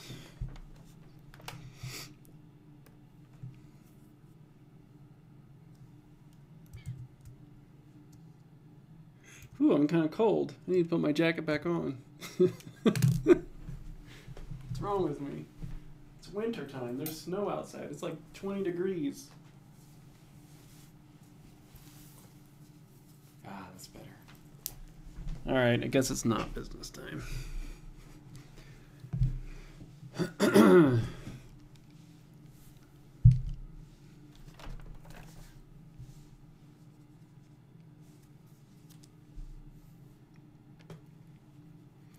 We've been going for a while, 2.5 hours. Okay. I do want to get this done on the stream. Okay, there's all kinds of little things I want to do.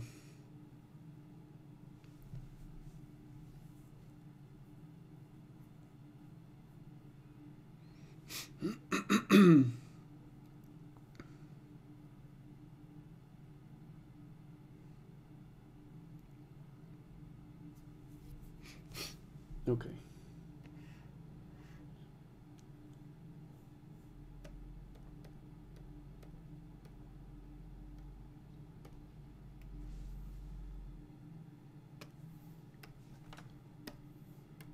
Forgive me, you guys. I'm gonna probably be a little quiet as I just try to go through these lists of things in my mind that I want to do.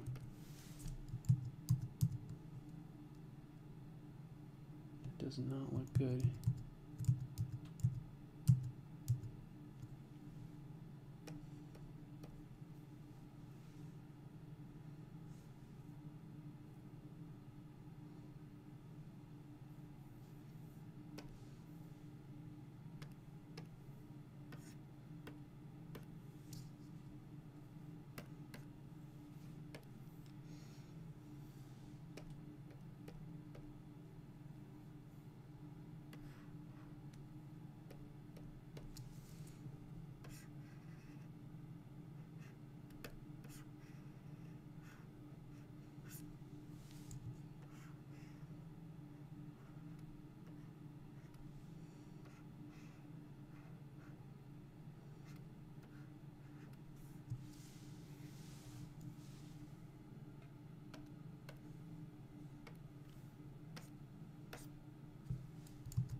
Stupid pot.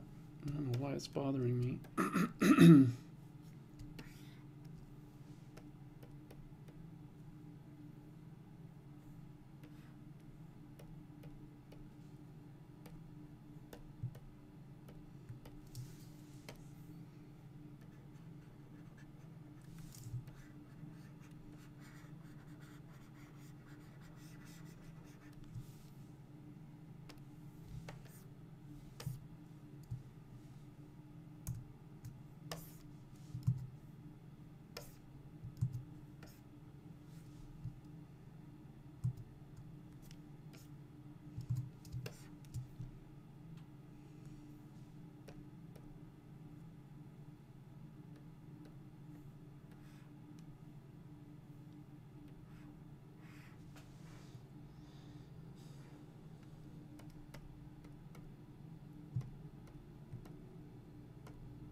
Okay, it's getting better and better as it goes.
Should I put a little flicker of candlelight on this thing?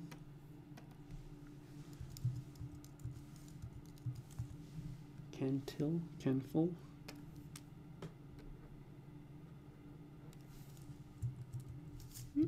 Black light. Come on. Hit the right button.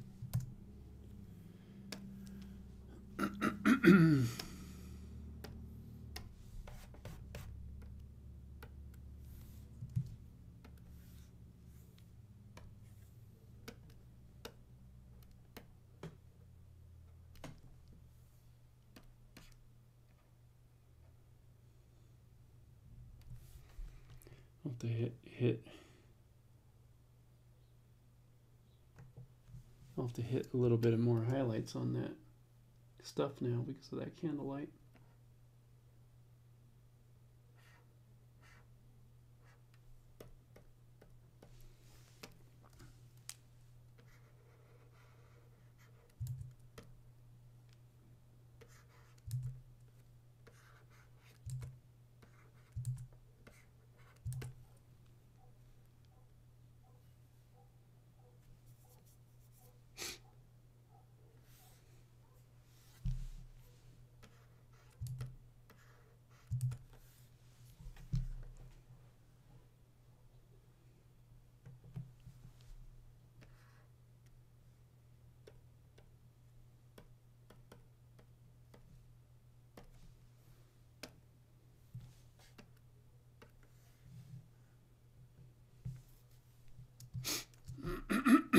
Excuse me, sorry. It's getting there. Okay, I should just put some time into Aninic and Sir. Get them kind of at least have some shape to them with shadows.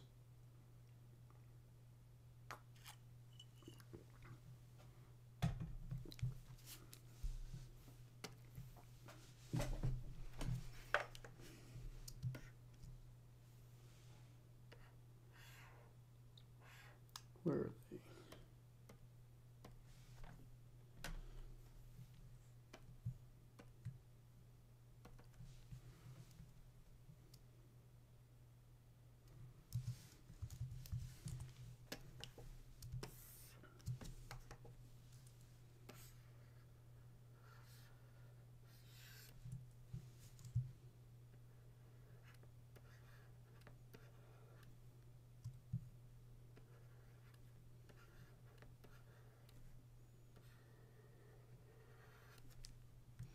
Come on. Do you guys know if the new Photoshop, if it doesn't show your lasso selection on purpose while you're trying to make it? Because that seems like it's something new, and it kind of bothers me because then I don't know where my starting point is. Anyway, I don't know if that's how it is or not. Or if it's a setting I need to change. Or if it's just a glitch. It might be a glitch while I'm streaming.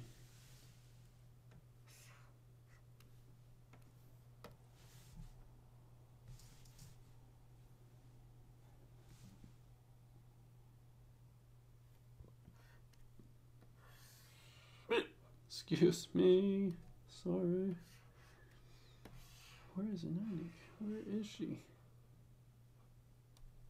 She must be all the way in the back. Look at that. That looks beautiful.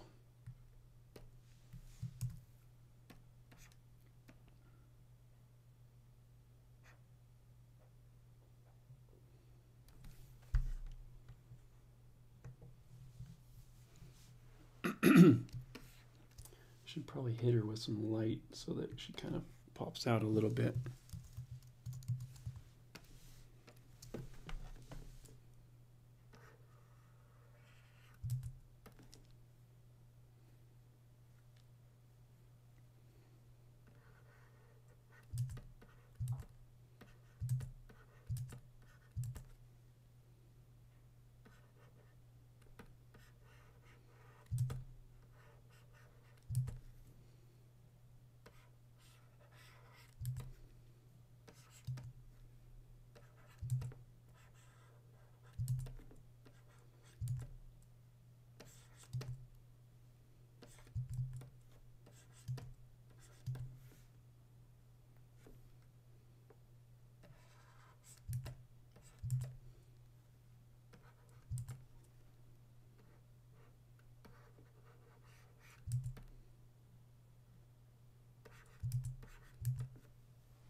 Trying to just find the right balance that I like. And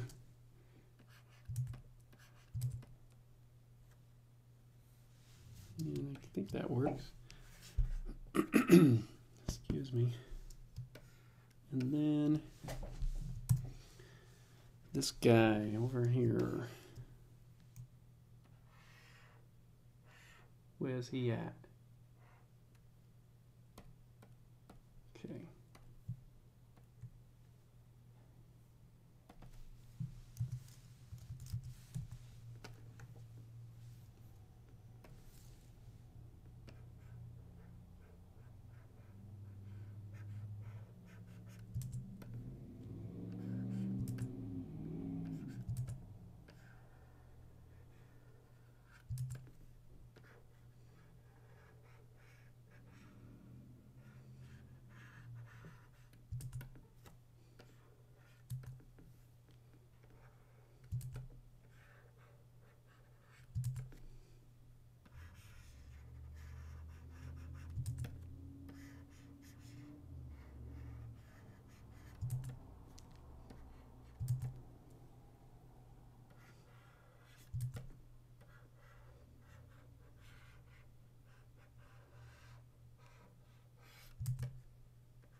Skin, I'll just do shadow.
Sorry.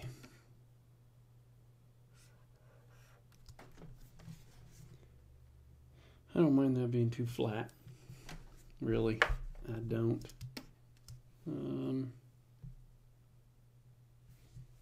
What else was I going to do? This hair, I think his darks, Frank's darks are a little too dark when I look at it from a distance, so I'll lighten those up a little bit.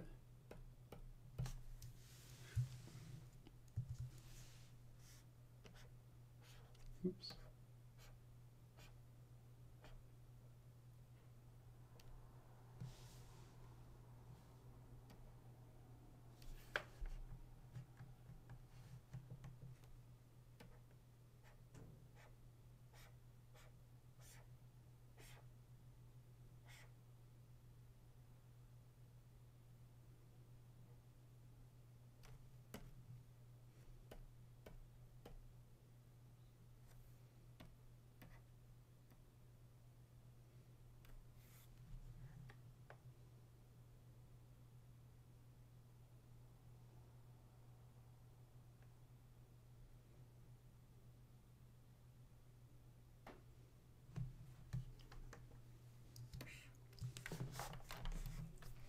I think this is reversed.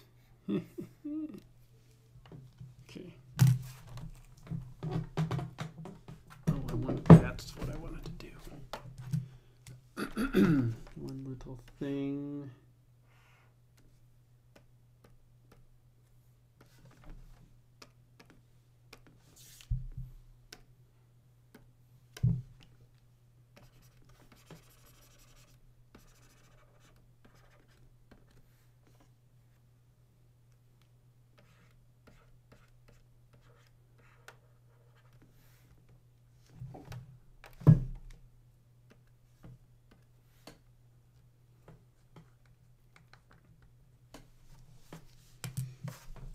There.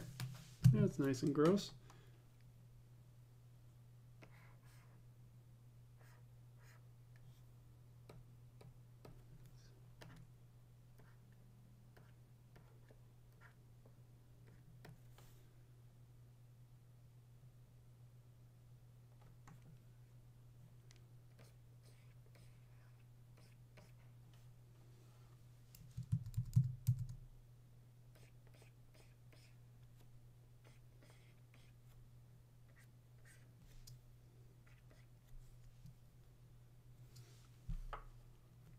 That stupid vase still looks dumb. I'll put it like a Charlie Brown thing on it. Then it will look really neat. That's the answer.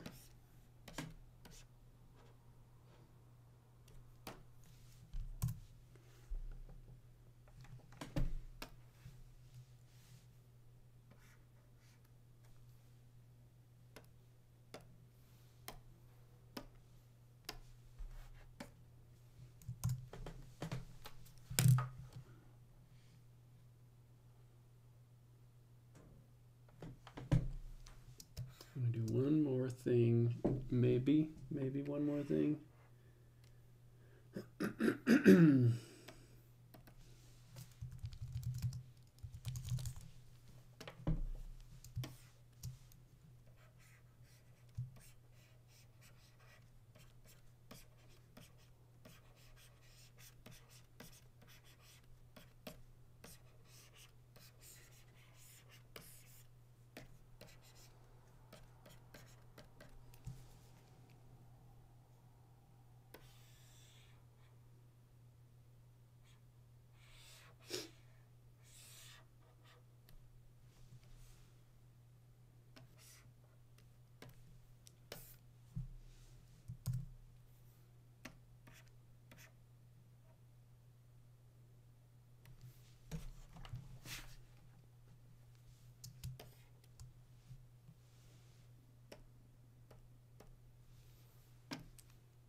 Frank's arm hairs still stand out pretty strongly. I don't know if I care.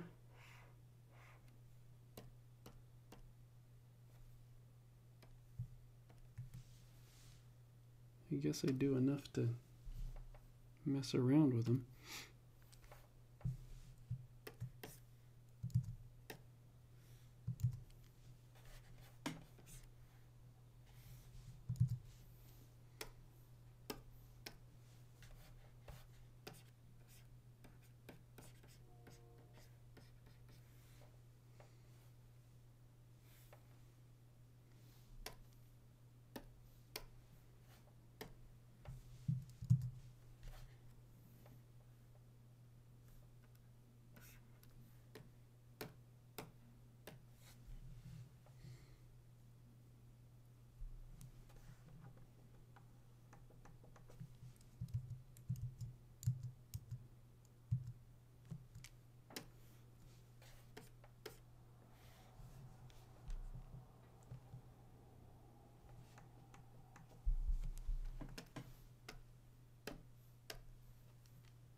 It definitely blends it more, but I don't know if I want it to blend.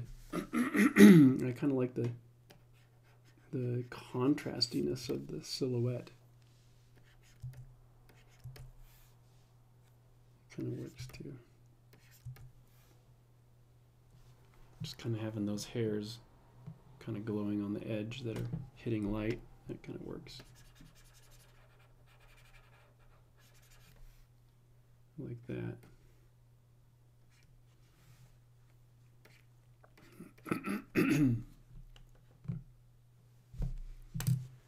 Yeah, the arm really pulls your attention. Just because it's the most detailed and dark part. Maybe I can just add a little bit more shadow into his stomach, and then that will kind of help keep you from staring at his arm.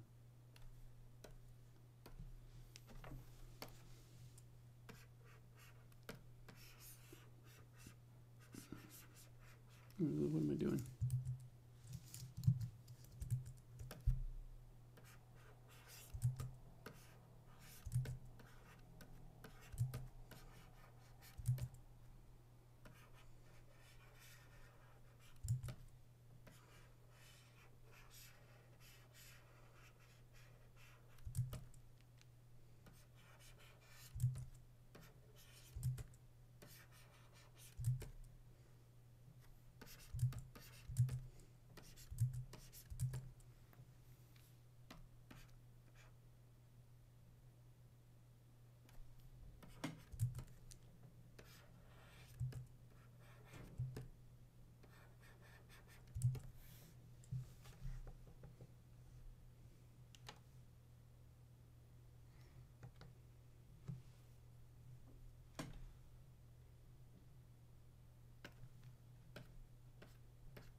think that's better.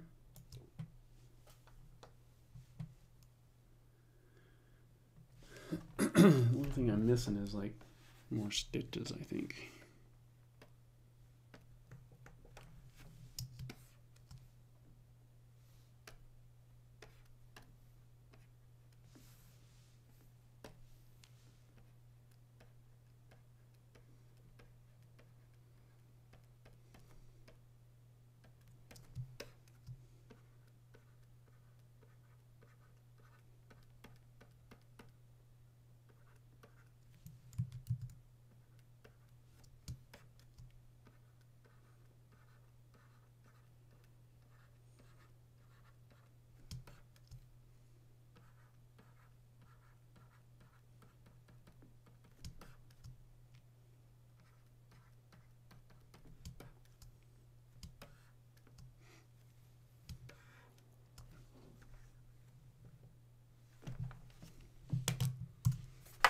Okay guys, I think that's it. Nothing bothers me anymore other than that stupid vase. I should just delete it, but I'm not going to. That'll be one of the trivia questions. What was the stupidest thing in this painting? I'm pretty happy with it though. I was thinking adding a little bit more glowiness to the whites on the scientist in the foreground, but there's already enough glowiness to the other areas that I think I'm going to just leave that alone. It's nice to have that sharpness in contrast to the softness of other places. And yeah, should I do a little highlight on the salt shaker? Maybe I should. Or a little more highlight on it, just to kind of pull your eyeballs to it.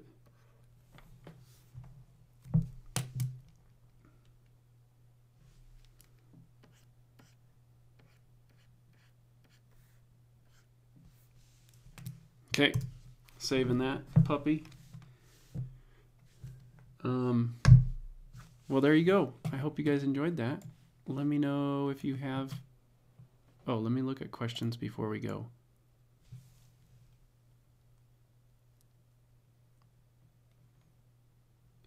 If I can see them. Preferences. Oh, Bob, thank you. Preferences, performance. To change the setting, you'll show the progress line for your lasso tool. Preferences, performance.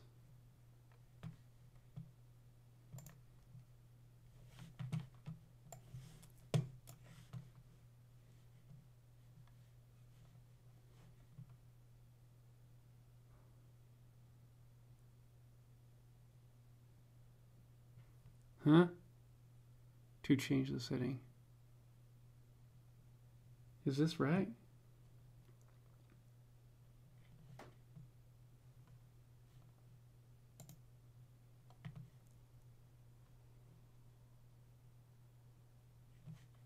Am I looking at the right space? Oh, I'm sorry. I didn't read the rest of your comment. It's under advanced settings. So here. Change it from basic.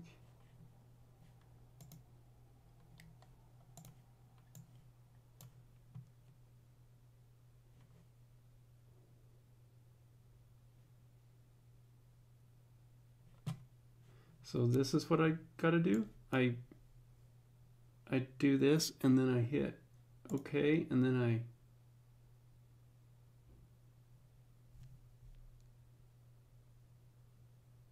I'm not reading anywhere where it has anything to do with the line, the lasso tool. But I will look into that. Thanks, Bob.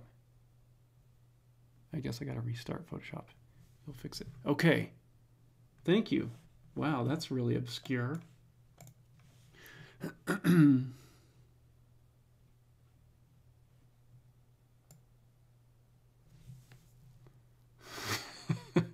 Dr. Willie. You know, this scientist probably was a complete inspiration from Dr. Willy from Mega Man, because Mega Man was my favorite ever game. And this was right when I was obsessing over Mega Man. So yeah,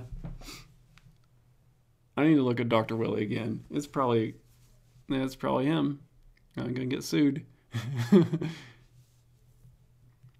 Holly asks, is this a 2-page spread? Yes, it is. Here's my lines to kind of indicate the gutter. So he'll, Frank will be cut in half a little bit, but you'll see them in the foreground on this left page.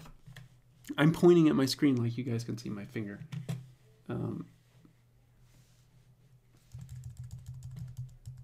So, this is the left-hand page, so you'd see that first, and then you'd pan over here to see this second, hopefully, and she'll be shouting like, he's gone, or something like that.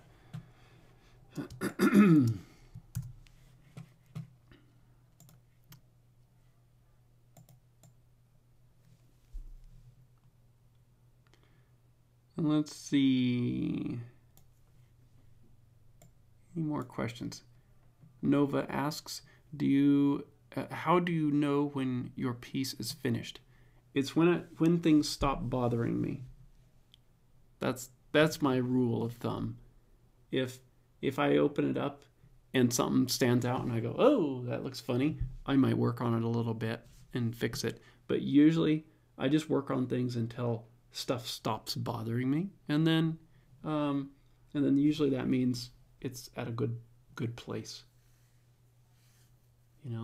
There's still a couple things that I see that I'm like, I could tweak it, but it's not really at the level to where it looks broken. It's just more stylistic preferences, and so some of those kind of things I let slide, because you could just keep going and going and going, but I want to eliminate anything that catches my attention and looks wrong to me.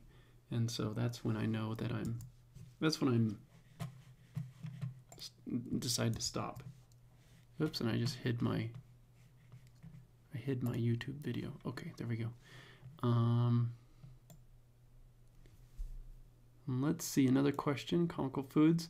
For Phobos, did you design the plan layout of the main interior space in the castle? No, I didn't.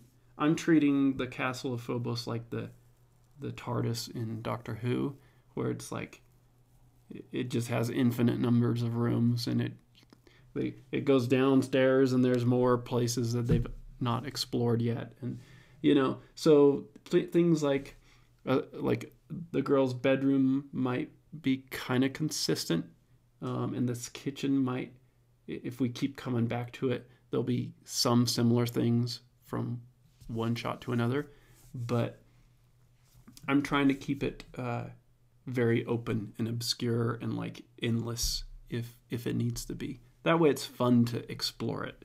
It feels like you're never going to finish exploring this weird place, and that's what I want it to be like, So anyway, I think we're all caught up with questions now, and I'm really happy with it. I am pleased. Probably open it up next time and see little things, but I don't know if anything's going to make me want to change anything. So, question, Ed Dwarf 2? I don't understand. Ed Dwarf? Is there a character that I'm imitating that looks like Ed Dwarf?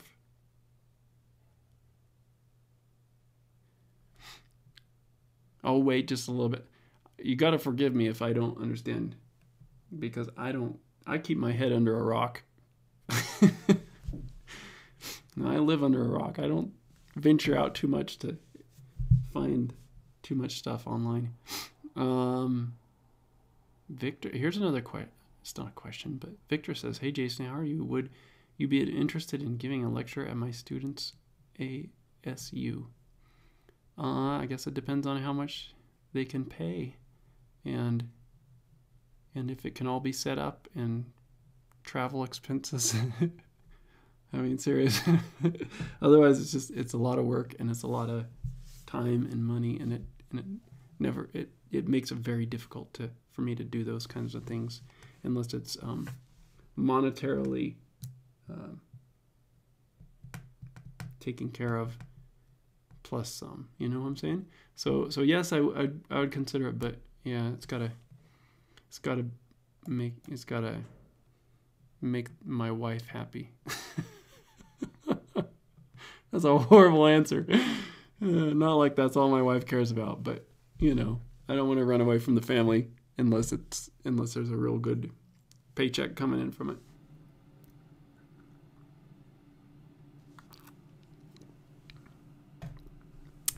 All right, guys, I appreciate you hanging out with me.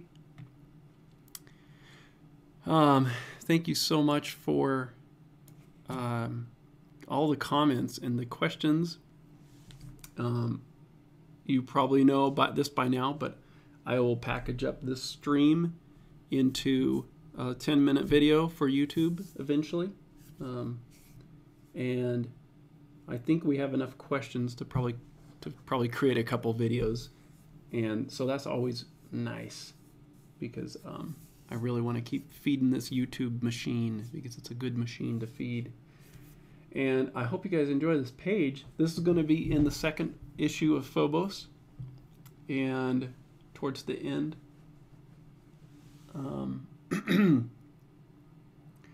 So let's see. You won't see this.